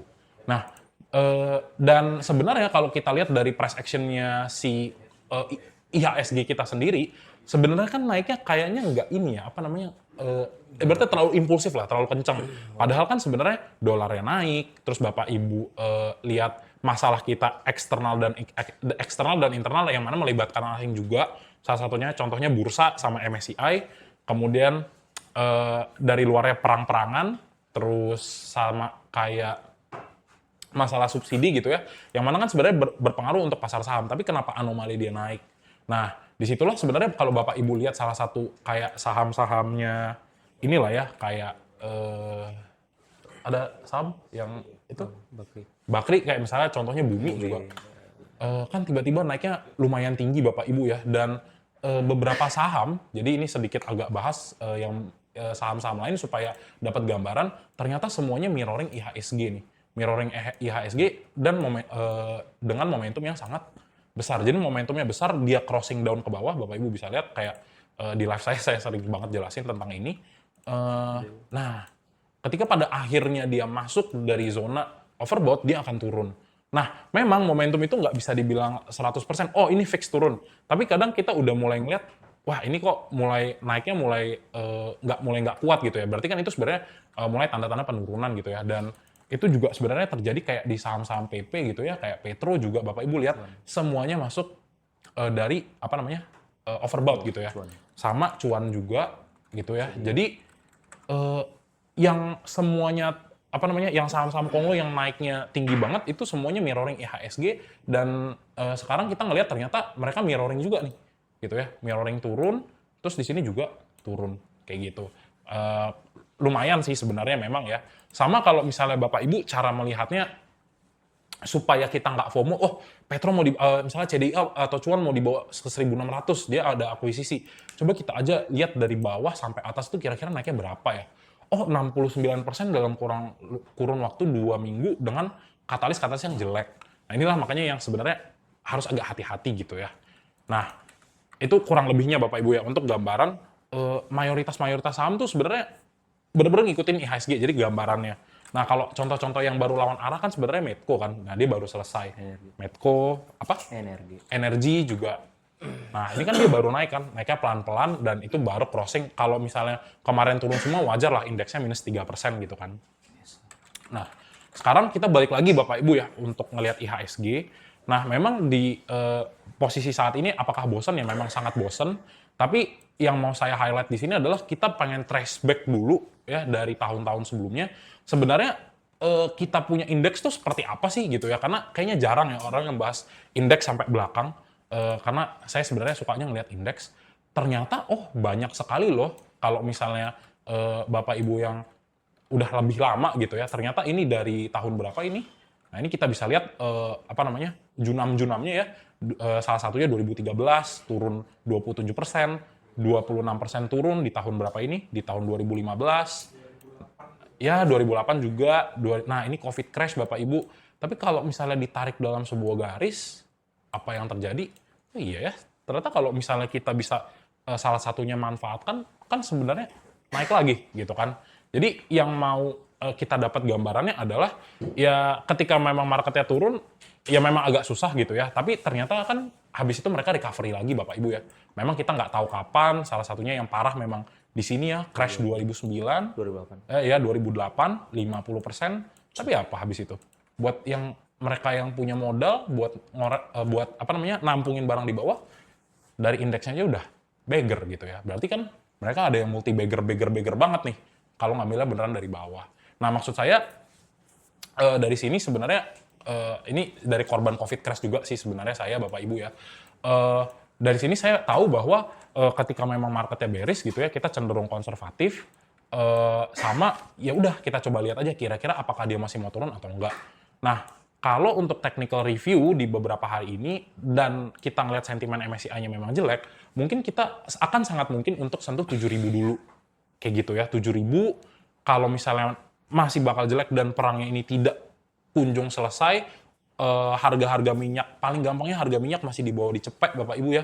Ini makan turunnya malah masih akan tetap dalam untuk create yang namanya another lower high lagi nih, lower low lagi ya. Ini masih akan turun. Nah kalau target saya sih sementara 6.800, tapi diingat ini pasca Pak Purbaya masuk ya kurang lebihnya ya, Presiden Prabowo masuk, kan harganya juga langsung dibawa naik. Jadi untuk beberapa area, at least Bapak Ibu tahu nih, oh ada gap atau ada kekosongan harga di range 6.500 sama di sini ya. di sini 6.100. Jadi wajar sekali kalau misalnya dia akan ke-hit di area situ. Kayak gitu. Tapi ibaratnya jangan panik kalau misalnya udah dapat di sini, oh saya udah dapat atau saya beli barang-barang flash sale ya. Saya beli barang-barang terdiskon luar biasa. Kayak gitu. Tapi balik lagi ngomongin fundamental. Sementara ke 6.500 dulu lah Bapak Ibu gitu ya. Nah, tapi yang perlu Bapak Ibu lihat lagi berikutnya adalah upside-nya kemana sih? Jadi dari tadi kan kita ngomonginnya buruk-buruk mulu nih. Nah, kalau misalnya dilihat upside-nya gitu ya, kalau misalnya kita lihat kira-kira naiknya sampai berapa, ini nggak boleh terjadi sebenarnya Ibu ya, Bapak Ibu ya. Kalau misalnya kan saya lebih kuatnya technical ya, lebih kuatnya technical. Nah, untuk indeks punya gap di sini ya, di berapa tuh? 8873 ya, 8873 sama ini kan ada gap nih ketika crash kemarin ya, MSCI, remove, di sini saya tarik dulu. Nah, jadi ibaratnya gini, kalau misalnya nanti crash-nya dibawa lebih ke bawah lagi, atau harga IHSG-nya turun lagi, Bapak Ibu bisa inget nih, ini 8.900 sama di sini ini ada kecil nih, 9.000 itu ada gap. Jadi ketika ekonominya turnover gitu ya, balik lagi dia menjadi bullish gitu ya, kalau misalnya Bapak Ibu memang dapatnya di harga 6.900-an, ini harus dan wajib hukumnya untuk IHSG kembali lagi ke atas untuk nutup gapnya sampai 9.000. Tapi yang paling gampang memang ya namanya indeks kan harus berproses gitu ya. Nggak bisa kayak saham Konglo 2 minggu langsung beggar kan. Paling nyentuhnya pelan-pelan ke 7.900, 8.600 sama paling tinggi itu di 9.000. Kayak begitu. Tapi ya nggak tahu kapan. At least Bapak Ibu tahu, gap-gap ini tuh pasti akan ditutupin kayak gitu. Jadi dari sini kita udah tahu nih, situasinya belum bagus, tapi di sisi lain kita udah tahu nih di atas tuh banyak kosong, tinggal tunggu momentumnya kayak gitu. Mungkin lanjut lagi ya Bapak Ibu ya, kurang lebih kayak gitu buat yang dari composite. Jadi biar lebih biar Bapak Ibu dapat gambarannya. Nah kita lanjut Mas Jem. Jadi kurang lebih gitu ya, memang masih akan turun ke bawah, tapi kalau misalnya perangnya ini harapannya di kuartal 3 udah selesai gitu ya, masuk kuartal 3, kuartal 4, kalau misalnya udah selesai, harusnya sih untuk ngelihat IHSG kembali naik juga masih bisa. Nah, corporate action. Oke, nah ini yang semuanya suka nih. Yuk, boleh next lagi. Nah, jadi corporate action, Bapak Ibu ya, bagus karena volumenya gede, buat trading enak banget, betul-betul. Tapi jangan sampai kejebak gitu ya. Jadi dari banyaknya corporate action, boleh next. Yang ini yang bisa Bapak-Bapak pantau. Diakuisisi ya, rumornya apa kemarin Bang Danamon. IPO ya, WBSA, nggak junam-junam, memang mamang buyur kalau udah IPO, luar biasa ya. 600%, nah voluntary delisting karena dia akan beli buyback semua sahamnya, private placement, right issue, stock split, sama dividen tunai. Nah ini hati-hati, dividen trap, stock split hati-hati Bapak Ibu ya, sama right issue, sahamnya terdilusi, jangan sampai sangkut, manfaatkan momentumnya. Next. Nah, saya ada listnya, nggak apa-apa ya. Yang paling deket padi, makanya kalau di live nanya padi sebenarnya agak males jawabnya. Padi, terus BNBR, ya ini makanya masih akan rame. Tapi saya kasih strategi Bapak Ibu ya. Ketika Bapak Ibu trading di saham-saham yang ada right issue-nya, nah, menjelang tanggal efektif gitu ya Bapak Ibu, waktu rumor-rumornya nih mendekati RUPSLB, biasanya mulai mendekati itu kan dia udah mulai tinggi banget tuh kan. Kalau Bapak Ibu emang nggak niat untuk pegang sahamnya di long term, segera jual sebelum tanggal efektif. Kayak gitu. Ya kayak Inet lah kita belajar kan, semuanya nggak ada yang nggak beli Inet gitu kan. Intinya gitu, kecuali Bapak Ibu tahu, oh ini fundamentalnya bagus, oh saya kenal orang dalamnya, oh orang dalamnya bilang segini, dan Bapak Ibu percaya, mau hold, ya nggak apa-apa ditebus. Tapi kalau misalnya emang mau jadikan ini sebagai, ya udah, yang penting saya trade, cuan, buang, Bapak Ibu bisa lihat tanggal efektifnya, kayak gitu. Nanti yang kayak begini, biasa diupdate ya di grup Telegram, kayak gitu. Next. Nah, ini juga bisa ya Bapak Ibu ya, dicek-cek, emiten dengan dividen yield yang tinggi. Sebenarnya salah satunya buat manfaatin momentum ya, karena biasanya ketika sama saham-saham kayak yang cyclical kayak gini ya, kayak ADI, ADRO, BSSR saya nggak ngikutin, mungkin lebih ke ITMG, Pegas, PTBA yang ada BUMN-nya sama saham-saham konglomerasi juga, kayak ADI sama ADRO lah, tambang-tambang gede, emang biasanya bagi dividen tuh gede-gede. Tapi wajib Bapak Ibu perhatikan, kalau misalnya dia naiknya tinggi, jangan lupa di TP gitu ya. Baru nanti ketika dia udah junam, jadi dimanfaatin aja. Oh, kayaknya saya nggak mau ngambil dividennya sekarang karena udah terlambat nih. Manfaatin naiknya, jual ketika orang lain nyangkut, habis dividen trap, duar, Bapak Ibu masuk di bawah buat next dividend. Kayak gitu. Oke, next lagi. Nah, aksi korporasi terbaru ya, Bapak Ibu ya. Nah, ini ya, yang udah ngejebak kita, Kamdet Dividen, BBRI 6,1%, yieldnya besokannya turun 5,9. Sayang ya, kayak gitu. Nah, sama yang dividen-dividen yang mendekati berarti apa nih? Oh, Adro udah ya berarti. Adro, ADMR, BNGA. Nah, ini kurang lebih yang, apa namanya, aksi korporasi paling baru. Kurang lebih begitu. Terus, next lagi. Nah, ini juga ya, yang WNSP, merger akuisisi, baik, tapi saya sih ini majority sebenarnya kan gorengan ya. Nah, ini palingan penawaran obligasi, udah nggak ada lagi. Oh, sama ini Bapak Ibu. Coba Bapak Ibu lihat yang saham-saham di listing, Bapak Ibu ada nggak ini? Karena kalau Bapak Ibu punya saham di listing, itu akan jadi tato di portofolio Bapak Ibu ya. Gitu, jadi nggak tahu deh kalau Mira bisa ditransfer atau enggak, tapi ya coba diperhatikan kalau misalnya ada ini, karena nanti sahamnya hilang, saldonya langsung nol. Di ininya ya, maksudnya di sahamnya, misalnya Serial punya 20.000 lot ya, 20.000 lotnya ada, tapi harganya nol nanti. Next. Nah, jadi yang namanya kita forward looking ya, dan harus yang namanya meresapi lah apa yang terjadi sekarang, mayoritas dari kita Bapak Ibu memang lebih banyak di saham, betul. Tapi ketika misalnya mulai susah nyari cuan, ya monggo kita ngerem dulu sama-sama. Boleh parkir-parkir dana atau switching dulu, karena dengan full saham resikonya tinggi dan benar-benar tinggi banget, banyak banget yang nyangkut. Bisa Bapak Ibu parkir dananya, switching di reksadana, salah satunya RDPU atau RDPT. Kalau reksadana campuran yang misalnya ada sahamnya, saran saya sih nggak dulu, karena Bapak Ibu nggak bisa kontrol si MI-nya punya apa. Next. Nah, jadi kalau Bapak Ibu punya Miraset, dicek aja yang RDPU atau RDPT. Carilah kalau misalnya benar-benar mau safe dan liquid, Bapak Ibu pilih RDPU cuma buat nginepin duit doang gitu ya. Maksudnya nginepin, aduh saya pusing trading sebulan, ya udah diinepin aja, dan itu biasanya dapat return. Dan kalau di Navi nggak ada fee jual beli, sama yang kedua nggak ada pajak Bapak Ibu ya. Jadi kalau misalnya mau ngelupain, misalnya ada duit, aduh nggak tahu mau taruh mana, taruh RDPU aja atau RDPT, itu nanti ketika Bapak cash out itu nggak ada pajaknya sama sekali, kayak gitu. Next.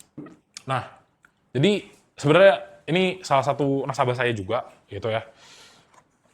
Sahamnya memang minus, tapi waktu itu dapat duit gede, tiba-tiba, Mas, saya mau balas dendam lagi di saham. Saya bilang, udah coba aja RDPU, RDPT gitu kan, switching, dan ya lumayan Bapak Ibu ya. Ini belum saya update lagi, harusnya sih udah 4 atau 5%, lumayan. Intinya adalah sebenarnya gimana kita tetap tenang di posisi kayak gini, yang pertama. Dan yang kedua kan return juga udah sulit nyari ya Bapak Ibu ya. Paling cuma scalping. Jadi kalau misalnya marketnya boleh crash, tapi yang penting modalnya tetap stay, supaya nanti kita masih punya amunisi buat ketika harganya udah benar-benar murah, kita bisa tembak di satu yang bagus, kayak gitu. Jadi diversifikasi bikin kita tenang kok. Apalagi sekarang gitu ya. Next. Nah, jadi ya Bapak Ibu yang baru pertama kali mau beli Navi gitu ya, langsung ada cuan singkat nih. Ya, jadi promosi aja sedikit Bapak Ibu, buat Bapak Ibu yang beli under Mas Eman sama Mas Jem. Kalau yang udah punya akun sahamnya, Bapak Ibu buka Navinya, Bapak Ibu pilih ya ini yang udah kita, yang paling, salah satu yang paling bagus. Bapak Ibu beli Kisi Money Fund yang reksadana pendapatan uang sama yang RDPT. Ini sekarang tanggal berapa Mas Jem? 26. Nah, buat Bapak Ibu yang beli 10 juta, di hold sampai tanggal 4, langsung dapat cashback 100.000, sama ya, habis itu ditarik lagi juga nggak apa-apa. Kalau Bapak Ibu yang beli 100 juta, kita akan kasih cashback 300.000 gitu ya. Untuk nyoba seperti apa Navinya Mira Aset, kayak gitu. Jadi syaratnya gampang, Bapak Ibu beli produknya Kisi ya. Kisi ini yang returnnya paling gede, dan aset manajemennya juga yang 2 triliun gitu. Kita nggak bakal mungkin ngasih yang yang under 1T. Jadi hold tinggal 4 Mei untuk eligible claim cashback gitu ya. Jadi tinggal infoin, Mas saya udah beli nih. Di hold aja, Bapak Ibu tarik di tanggal 4, itu tetap dapat cashback-nya gitu ya. Kita yang ngasih. Gitu. Next, Mas Jem. Nah, kayak gitu. Jadi kalau Bapak Ibu galau nontonin siapa, cuma kita ya yang live-nya 3 kali sehari gitu ya. Dia lagi gitu ya. Lah, dia lagi gitu kan. Nah, jadi ini salah satunya kenapa live stream saya biasa lama-lama 3 jam, 4 jam kadang-kadang. Kenapa ya, yang saya bahas biasanya saham-saham yang kapitalisasinya besar. Tujuannya apa Bapak Ibu? Tujuannya karena lebih gampang untuk kita lihat nih, oh asingnya masuk, jadi lebih gampang gitu ya. Oh asingnya keluar, jadi karena lebih aman juga gitu kan.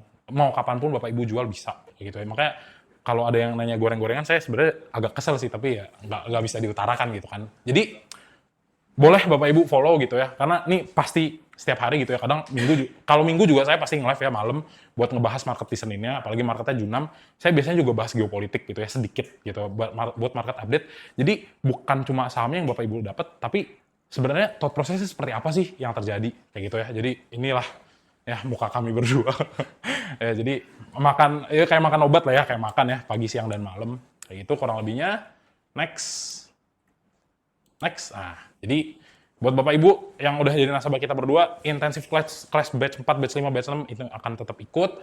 Di batch ini kita specifically akan bahas masalah dengan fair value dan price action. Jadi kayak tadi kita udah lihat fundamentalnya, murah nih BCA, tapi kok kayak nggak make sense ya. Nah, kita nanti lihat secara price action itu seperti apa. Kita bedah dah tuh technicalnya. Jadi tujuannya apa? Karena di posisi kayak gini adalah momentum lah ya buat ngambil saham-saham yang memang fundamentalnya bagus. Tapi kita juga perlu tahu, kira-kira saya beli di harga yang udah beneran turun apa belum ya. Jadi ini buat nasabahnya kita gratis. Kalau misalnya Bapak Ibu mau, pakai entry pass gitu ya, atau buka akun lagi lah Liniar Aset. Sama juga kan, Kelapa Gading juga ujung-ujungnya. Next, Mas Yam. Ya, kurang lebih seperti itu Bapak Ibu ya. Sudah pada lapar gitu ya. Apa? Iya dulu. Saya thank you. Oke, thank you Bapak Ibu ya. Jadi kurang lebih seperti itu. Semoga membantu ya. Karena kalau misalnya dibahas langsung saham satu-satu kan kita thought prosesnya nggak kebangun gitu ya. Tapi hopefully sih sebenarnya kalau kayak begini udah jadi dapat, saya juga sebenarnya lupa yang dari online yang mana, yang dari offline yang mana gitu ya. Oke, gitu aja Bapak Ibu. Thank you so much. Kalau ada yang mau bertanya mungkin boleh? Iya, Ibu. Ibu dulu yang di belakang. Iya, Ibu.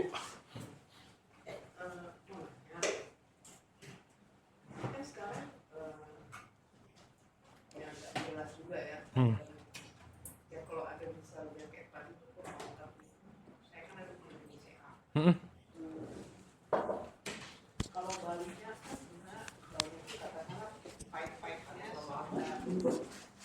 setengah ya. Bawah 5 lah. 5,5. Jangka waktunya dia Iya, kembali lagi ya, dia naik lagi, tulis lagi. fight-fightnya berapa lama ya fightnya gitu. Contohnya dengan perekonomian kita yang kayak gitu, dengan ekonomi global yang banyak konspirasi ini berapa lama kayak gini. Oh, berapa lama kira-kira? Dia tahu kita nanti menyiapkan dananya, cara ngambil average-nya. Baiknya lah. Kenormalan itu. Gitu. Ya, jadi gini Bu, kalau misalnya kita lihat dari, ya mungkin dari tahunan dulu ya, biasanya memang ketika di 1 tahun itu dia rally, ya kan, kira-kira satu tahun itu rally, biasanya memang jatuhnya itu di bulan Maret sampai April. Salah satu contohnya tuh kayak tahun lalu, Bapak Ibu yang carry trade-nya sama perangnya Donald Trump, perang tarifnya Donald Trump itu kan Maret sampai April juga kan. Jadi sebenarnya memang level-level bottoming itu biasanya paling sering itu terjadi di dari kuartal 2 menuju kuartal 3 lah. Dari Maret, April, sama Mei. Tapi kan kita di Februari itu kan puasa ya. Iya, kayak gitu. Nah, itu dari segi flow IHSG kita lah. Nah, kalau misalnya naiknya lagi kapan? Kalau misalnya kita pakai masuk ke geopolitik ya, kalau geopolitik itu kan US ada yang namanya midterm election gitu ya di November. Jadi sebelum November dia harusnya sudah menyelesaikan masalah perang-perang ini. Karena apa? Karena kalau misalnya dia punya ya DPR MPR itu yang menang malah oposisinya, dia bisa di-impeach gitu. Jadi harusnya sih kalau memang proyeksinya paling lama dia bulan 6 mau masuk bulan 7, dia harus udah selesaikan masalah perang-perangan ini. Kayak gitu. Tapi itu perlu di-update juga ya Bu. At least udah dapat gambarannya bahwa ya dia nggak mungkin selamanya kayak gini, kayak gitu. Karena kan gini kalau saya pikir, kan kita ini perlu timing juga ya. Betul. Sama ketika dia nanti up naik itu kan penting. Ya mau nggak mau ya sebenarnya harus mempelajari global sekarang kan. Iya, betul. Tariknya IHSG juga kan pengaruh juga dengan toanya si Donald Trump itu kan. Betul Ibu. Betul.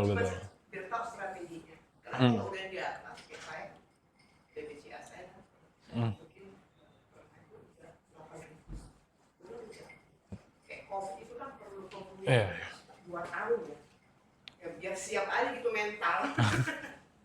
Iya Ibu. Nah, paling nggak gini sih Bu, ibaratnya kan kalau misalnya geopolitik kan semuanya nggak bisa mantau gitu kan.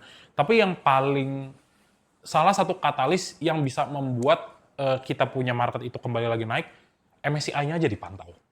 Karena apa? Karena kan kalau misalnya komposisi ya, investor tuh kan tipenya dua, domestik sama foreign, luar. Nah, terus kemudian masing-masing lebih simpelnya dibagi jadi dua, institusi sama retail sama nih, institusi sama retail. Ya institusi mau dia reksadana, fund, equity fund, ya itu at least kita tahu dua. Nah, bagusnya sebenarnya pasar modal kita lumayan liquid karena memang investor udah mulai banyak yang masuk, meskipun majority mainnya di gorengan. Itu satu. Yang kedua, sebenarnya kalau Danantara betul-betul hadir, dia itu sebagai liquidity provider. Jadi, kalau saham-saham yang tadi itu, harusnya yang menyediakan likuiditasnya itu akan lebih banyak sebenarnya Danantara. Itu harapannya. Sama yang ketiga, MSCI. Karena kalau asingnya masuk, berarti mereka percaya sama kita. Kayak gitu. Nah, ketika mereka masuk, disitulah kita ngecium, oh ini udah mulai membaik. Kayak gitu. Soalnya kan dari 2 pertemuan MSCI nih Bu, dari November ke Februari kan di freeze. Baru bulan Mei di freeze. Padahal kita ngarepinnya bulan Mei ini udah dibuka lagi buat naik. Ternyata kan enggak. Nah jadi karena enggak, kita tunggu sebenarnya menurut saya paling simpelnya yang pertama adalah si MSCI-nya dulu. Karena kalau misalnya ngomongin masalah menyangkut dengan minyak dan perang, kan itu agak sulit untuk kita prediksi ya. Tapi kalau misalnya transparansi dan juga likuiditas benar-benar diperhatikan sama bursa kita, itu bisa jadi poin lah. Kita udah cium lah, ini kayaknya bottomnya. Gitu sih, Bu. Karena masalahnya kita itu di Indonesia internalnya, yang agak-agak gimana gitu lah. Apa tuh, Bu? Kira-kira kalau misalnya MSCI udah mengumumkan gitu ya, Indonesia kan lagi butuh berapa persen ya Apanya, Bu? kenaikan secara general saham kita ya? Contoh lah, Oh, contoh. bagus lah gitu Hmm. MSCI Itu kalau itu kan sebenarnya tergantung jumlah duit yang masuk ya Bu ya. Digabung MSCI-nya mau masuk berapa sama aktifannya kurang lebih berapa. Nah, simpelnya tuh gini Bu. Kita tinggal ngelihat aja kurang lebih dari misalnya 2 minggu atau 3 minggu terakhir saham perbankan tuh tiba-tiba naik gak? Kalau saham-saham tiba-tiba naik tapi ada asing yang masuk gitu ya, kayak tadi yang Bapak Ibu lihat, yang foreign flow-nya itu dia tiba-tiba, wah akum nih, masuk dan jumlahnya makin besar, itu biasa salah satu indikasi, nggak pure langsung, tapi itu indikasi. Biasanya sih kayak setelah kayak waktu COVID selesai kan BBRI bisa tuh, bank-bank besar bisa tuh di atas 3, 4, 5% tuh naik. 3%, 4%, itu kan sama aja kayak beli saham-saham konglomerasi kan biasanya kan. Tapi kurang lebihnya gitu. Iya, siap. Ada lagi mungkin? Bapak gimana Pak? Ini Pak, apa namanya, Bapak ini kan punya kelas, Ah, kalau boleh apa namanya berbagi pemikiran, hmm? coba bikin riset ya Pak, behavior trader Indonesia sebelum pemerintahan Jokowi dan sesudah pemerintahan Jokowi. Karena saya mulai ikut di Mira itu 2009, pasca jatuhan 2008, saya masuk April atau Maret 2009 itu sampai naik ke pemerintahan SBY selesai itu ya. Ya saya nggak ingin pamer, tapi saya benar-benar menikmati. Hmm. Ya, saya bisa beli ini itu apa segala macam. Benar-benar sepertinya waktu itu kalau analisa itu sudah seperti itu kan seperti itu. Itu kan nanjak seperti BCA, ITMG dari 7.000 ke puluhan ribu. Itu waktu itu enak sekali.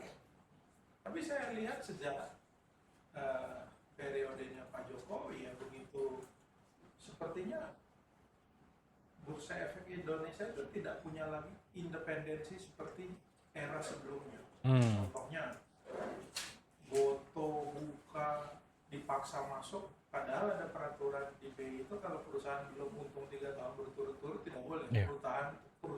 Peraturan itu diubah demi kemauannya sang pangeran. Nah, dan kita bisa melihat sejak itu masuklah yang namanya Teguk. Sekarang di mana Teguk itu, coba dicari. Nah, ini kan salah satu yang membuat seperti MSCI dan yang apa namanya investor-investor asing itu melihat Indonesia ini mau ngapain? Emang dia pikir orang bisa diperkosa uangnya di situ, diperes uangnya di situ. Nah, saya kira itulah salah satu kenapa sekarang MSCI itu marah ya. Nah, sayangnya regulator kita ini banyak sekali menyembunyikan informasi-informasi yang seperti ini. Ya, Karena saya nggak tahu ya apakah memang pemerintah kita juga memang ikut bermain di dalamnya.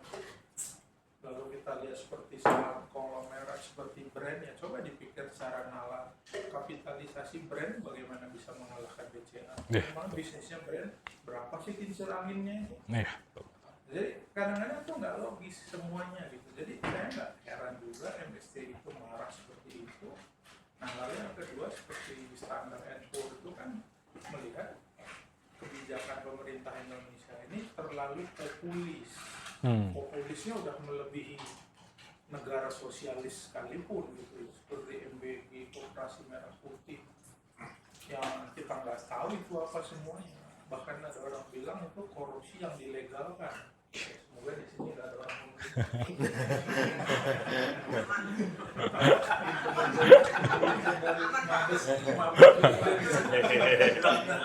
orang kan menanya ini seperti korupsi dilegalkan gitu. Lebih curhat Pak. Korupsi dilegalkan gitu. Sehingga di masyarakat kita kan kering uang. Nah, lalu rupiah hancur seperti itu yang disalahkan geopolitik ini itu apa itu artinya orang memang sedang tidak percaya dengan keadaan kita dan itu selalu direfleksikan di pasar keuangan. Yang paling cepat tuh saham. Ya saya sih lagi nggak ada nyambut. Cuma maksudnya coba bikin riset apa namanya behavior trader sekarang ini dengan behavior seperti itu. Saya lihat behavior yang seperti itu dulu itu nggak ada seperti sekarang yang influencer bisa ngomong ya seperti tadi. Oh ini asing sudah masuknya di mana gitu? Ada apa masuk kantongnya dia? Saya kira itu juga akan menarik ya. Karena salah satu pertanyaan yang sampai hari ini itu nggak bisa dijawab orang adalah pemerintah kan bertahun-tahun bilang inflasi Indonesia itu di bawah 5%. Tapi nilai rupiah kita itu tidak baik. Nah sementara kalau menurut hukum ekonomi, kalau inflasinya itu rendah, mata uangnya itu mestinya kuat. Nah tapi kita selalu anomali. Kita bilang inflasi kita rendah, tapi nilai mata uang kita itu selalu rendah. BI cuma bilang under value, kalau emang under value bikin dong, supaya jangan under value. Ya saya juga bisa dong dari gubernur BI kalau cuma ngomong seperti itu. Gitu. Ya itu aja Pak. Siap. Saya melindungi teman-teman. Berikutnya mungkin ada satu tuh lagi untuk makanan jam berapa sih? Sudah aman ya. Satu lagi boleh Bapak Ibu? Iya. Itu. Bapak dulu. Ya saya mau ini. Iya, gimana Pak? 3 hari terakhir ini kan di IHSG kan ada buangan ya di BEMS. Yes. Apalagi yang tadi BBCA 2T keluar. Nah, ini yang ditakutin sebenarnya ada hal yang kita nggak tahu tapi asing tahu gitu. Nah, terkait ini buangan yang lebih dini, lebih awal sebelum pengumuman MSCI kan kejadian di Januari 28 itu buangannya lebih awal kan? Tanda-tanda buangan-buangan. Nah itu apa sih yang perlu diantisipasi kalau Big Bang sudah buang duluan, terus kita nih misalkan masuk di salah satu indeks MSCI, saham-saham kita, apakah kita ngurangin porsi, apakah tunggu lebih bawah terus kita BCA masuk lagi ke bawah di bottom atau gimana? Satu-satu sih, tadi banyak banget ya Pak ya. Lebih ke ini dulu sih, sepertinya lebih ke kita ngelihat masalah menyangkut dengan flow aja. Kenapa sebenarnya flow ini salah satu yang powerful Bapak Ibu ya? Karena kalau kita tracking investor lokal itu sulit gitu ya. Karena apa? Karena ya banyak sekali lah kungfu-kungfunya kalau misalnya masalah menyangkut dengan flow. Karena apa? Karena kan bisa switching saham, bisa pasar tunai, pasar nego. Tapi kalau misalnya kayak tadi yang dibilang itu, ya sebenarnya bener banget kita bisa lihat aja dulu untuk masalah menyangkut sebenarnya asingnya itu di mana sih, kayak gitu ya. Nah, jadi gini Bapak Ibu, Jem nanti bantu buat pindah ke ini ya. Jadi gini, kita cek dulu nanti aku spesifik ya Mas ya, bentar. Jadi gini, paling gampangnya Bapak Ibu bisa pakai menu 141 karena tolak ukur saya sama Mas James sebenarnya kita udah sepakat bahwa saham-saham yang kita suka itu lebih aman kalau misalnya asingnya banyak ngumpul kayak gitu. Nah, jadi dari tanggal 1 Januari sampai pertanggal kemarin, Bapak Ibu lihat top buy asing yang selalu membeli saham itu topnya ASII, UNTR, ADI sama emas nih, top 3-nya. Kayak gitu kan. Nah, terus kemudian Bapak Ibu lihat siapa yang paling banyak dibuang. Siapa yang paling banyak dibuang? 4 bulan Bapak Ibu, BCA 24 triliun ini duit siapa? Duit siapa kalau nggak bukan institusi besar. Jadi paling mudah caranya adalah lihat di sini. Lihat di sini maksudnya adalah bener kayak kata Mas ini ada apa ya? Saya juga nggak tahu gitu. Tapi at least buktinya ya kalau misalnya orang ngomong A ya kan kayak Donald Trump lah salah satunya. Oh iya ekonomi kita bagus, ternyata demonya dia di mana-mana. Tapi lihat aja capitalnya. Oh ternyata outflow ya, berarti ada something nih. Ada something ini 24 triliun kombinasi dari tanggal 1 bulan 1 sampai hari ini. Lihat yang buang barang siapa? Perbankan, BCA, Bumi Anomali, BBRI, BMRI, BBNI. Kalau top perbankan Bapak Ibu, perekonomian kan dipegang dari perbankan. Ya udah, berarti dari situ sebenarnya karena saham itu kayak Pak Edi bilang itu saham itu forward looking betul, terutama perbankan. Jadi kalau merekanya keluar kayak tadi, ya pasti ada something. Tapi kan udah mulai kelihatan ya Pak ya sekarang somethingnya apa, MSCI 1, kita punya regulasi benar-benar nggak jelas. Jadi kita tuh sebenarnya serangannya 2. Makanya kalau misalnya kemarin Asia itu di hari Jumat, Nikkei, Hang Seng itu hijau, tapi kita sendiri yang turun. Karena nggak selesai berarti masalahnya.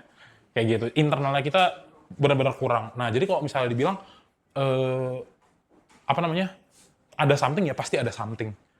Kayak begitu sih. Nah, soalnya, habis itu kalau misalnya dibilang, wah kalau di total-total kan sebenarnya sulit ya.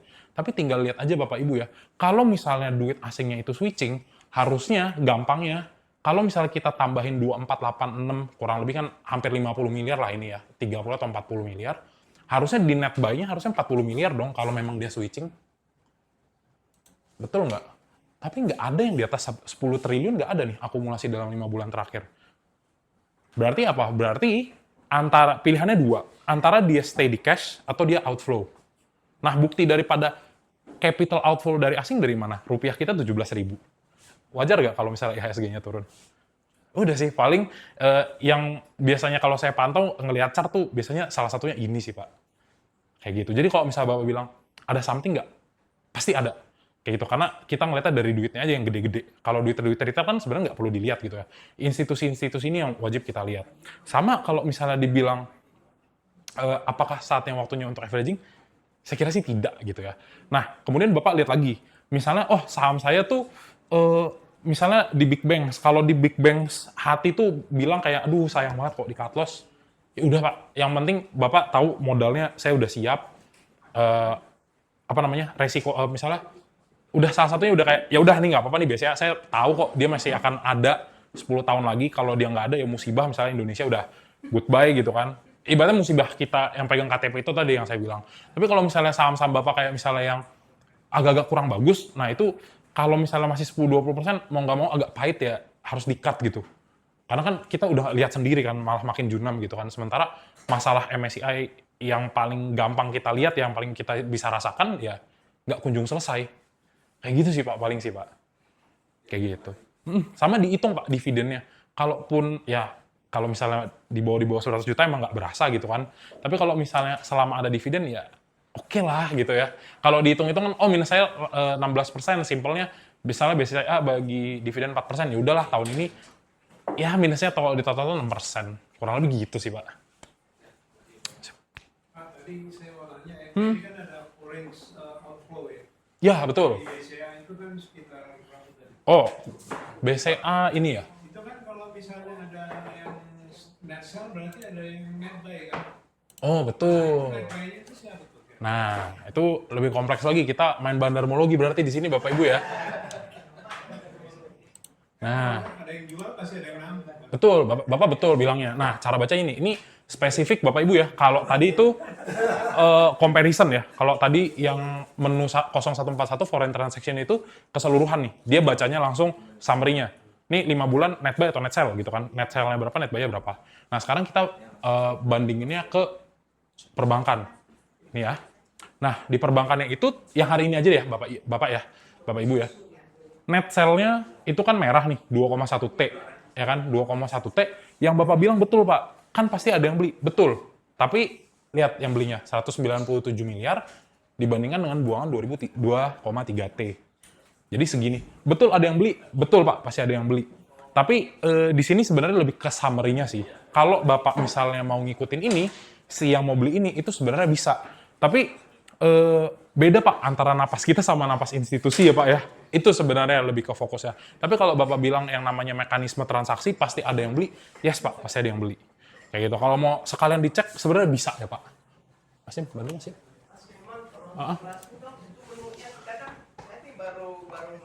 Oh iya, oke Ibu. Oke. Saya belum tahu yang atom-atom. Oke.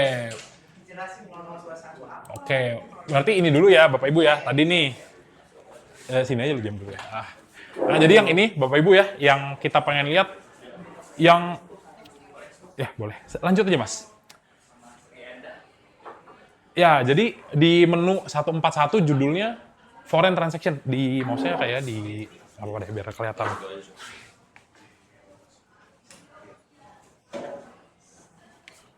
Nah. Kelihatan ya, Bapak Ibu ya, yang ini. Sebelah sana, Mas. Ya. Nah, terus habis itu di sampingnya nih. Nah, namanya ini apa nih, Bu? Ini broker transaction by stock. Broker transaction by stock. Ya kan? 0011. Nah, ini kodenya biar Ibu gampang nih. Yang penting Ibu tahu namanya aja. Oh, ini transaksi daripada transaksi saham ngelihatnya dari brokernya. Kalau yang ini adalah kesimpulan dari transaksi Bank BCA itu di hariannya seperti apa, khusus asingnya doang. Jadi ini exclude domestik. Kayak gitu, ini exclude domestik, Bapak Ibu bisa lihat kayak gitu kan. Nah, Merah dia berarti banyakkan dia jual. betul. Simpelnya cara lihatnya, kalau Ibu pakainya putih, Ibu lihat aja nih, kalau dia turun, ini kan satuannya ke bawah ya, bar chartnya. Kalau dia begini terus banyakan merah, berarti kan tandanya asingnya banyak yang buang. Ya, di sisi lain kalau misalnya Bapak Ibu contoh ngelihat yang namanya, Mas Jim, tolong Medco. Nggak usah, langsung aja ketik, Medco. Nah, lihat kan, Medco. Asingnya beli, biru semua, lihat harganya naik Bapak Ibu. Dari tanggal 10, ini 2 minggu ya. 10 sampai ke atas. Kurang lebih begitu. Nah, ya Pak? Enggak. Nah, jadi kalau misalnya berikutnya, yang ini nih, satu lagi, kayak tadi misalnya pertanyaan Bapak ada yang nanya ya, oh, siapa Mas yang beli gitu kan? Nah, ini tinggal dilihat aja. Kalau XL sama YP kan itu adalah kita ya. Ini yang beli SQ nih. BBCA Jam, tolong Jam. Bentar, wait. Nah, BBCA. SQ. Nih. Iya, SQ paling banyak beli. Nah, tapi ayo. Iya. Nah, tapi ini Bapak Ibu jangan lupa juga SQ itu broker institusi. Iya, BCA Sekuritas, betul, BCA Sekuritas, tapi ya dia nggak cuma BCA-nya sendiri, biasa ada institusi lain juga. Jadi at least kan kita udah tahu, oh bukannya net sell ya, gitu kan, oh ini ada yang beli nih, ini totalnya total lot ya Bapak Ibu ya. Kalau tadi jumlah berdasarkan rupiahnya berapa, kalau ini jumlah lotnya, berarti ini yang beli 565 ribu lot yang beli si SQ ya. Sisanya kan ya udahlah pendekar bursa kan XL, YP sama XC. Nah, lihat aja hasilnya. Langsung lihat hasilnya. AK, BK, siapa nih? AK, BK, ZP, KZ, sama HP. Ini kan 1, 2, 3, 4 kan ketuanya kita kan. Kalau dia akum ya follow aja dia. Gitu. Tapi lebih ke buat transaksi day trade atau sedikit swing lah. Ini lumayan enak kalau Bapak Ibu follow. Ya kan? Buang semua. Langsung dilihat buktinya bener gak sih? Hah? Top 5 broker Nah, top 5-nya nih, 1, 2, 3, 4, 5. Lihatnya gampang. Dari paling atas, 1,3 juta lot. Bandingan tekanan, yang ini tekanan jual berarti top satunya 1,3 juta lot. Yang beli siapa? Yang beli SQ doang nih, 500 ribunya. Ya makanya sisanya pahlawan bursa nih Bapak Ibu ya. Sebenarnya bagus sih, investor kita masuknya ke perbankan bagus. Tapi yang nunggunya bakal akan lama, kayak gitu kan. Sama dicek, bener nggak buktinya? Ini BBCA. Iya makanya.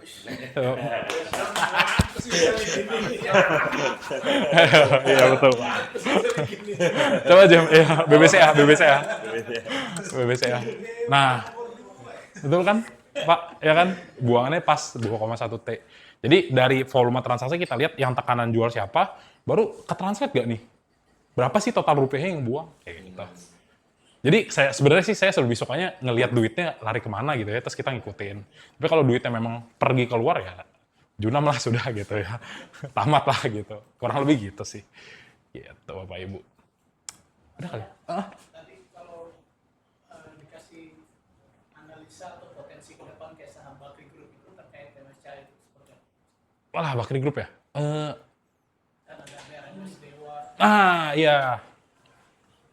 BRMS, Dewa, kalau jadi sebenarnya gini, saya juga sebenarnya lumayan suka sama Dewa sama Bumi ya Bapak Ibu ya, jujur aja, karena ya paling liquid gitu kan, dan ya enak lah gitu kan di situ kan.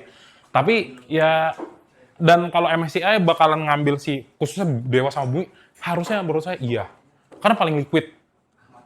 Kalau nggak percaya liquid apa enggak, coba Mas Dem, Dewa, Bumi aja Bumi. Walah banyak ternyata ya. Nah, iya betul saya tahu. Nah, tinggal dilihat aja Bapak Ibu nih ya, Bapak Ibu di sini di sangat sedikit saham-saham di Indonesia yang total net buy atau total net sell dari asing itu bisa nyentuh ratusan miliar dan bahkan value dari transaksinya itu triliunan. Jadi saham ini sangat liquid. Apalagi kalau Bapak Ibu lihat waktu DJ Cendong lagi buang barang di sini ya, bulan 1, bulan 2. Ini kan buangannya triliunan ini. Nah, ini duit siapa ini buang? Sell 1,2 T yang beli 700 M, ini duit siapa kan? Saking liquidnya dia. Kayak gitu. Memang kalau dilihat secara distribusi total kepemilikan saham yang Bumi beneran memang banyakan retail. Kayak begitu. Jadi harusnya bisa masuk Pak. Tapi yang paling ditunggu, nih freeze-nya selesai dulu, ya kan, step by step, baru kita cek Dewa sama Bumi.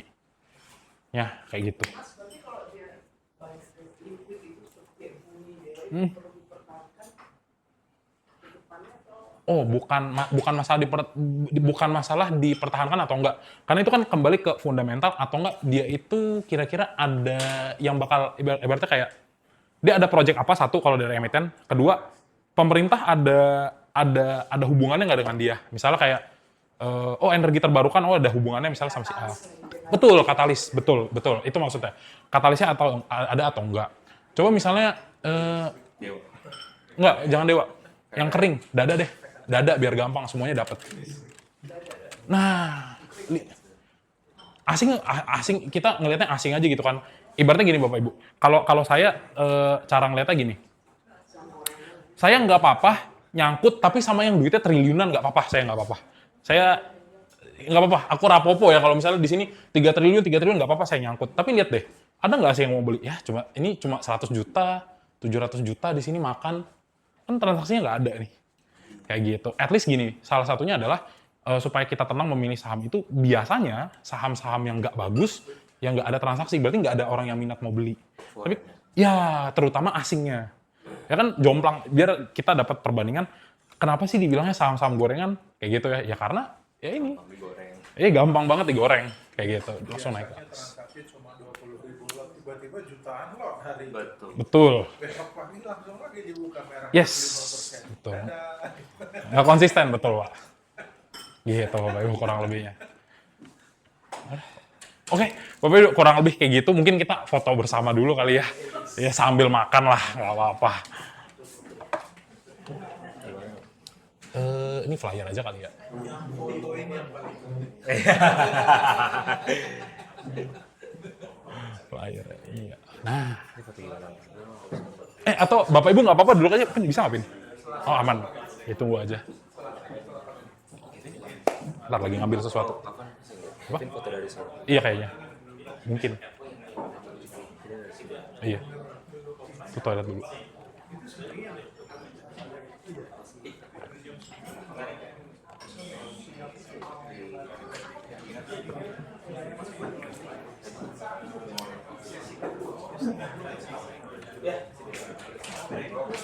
Lu foto dari situ bisa nggak sih?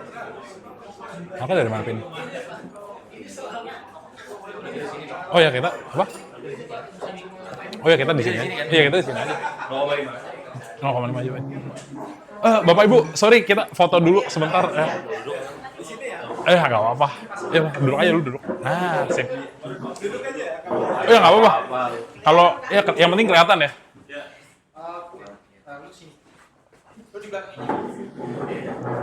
Nah, sip. Nah. Oke. 1, 2, 3. Oh, cuan. Meskipun hati tidak ya, meskipun hati tidak. 3, 2, 1. 1, 2, 3 ganti gaya. Oke.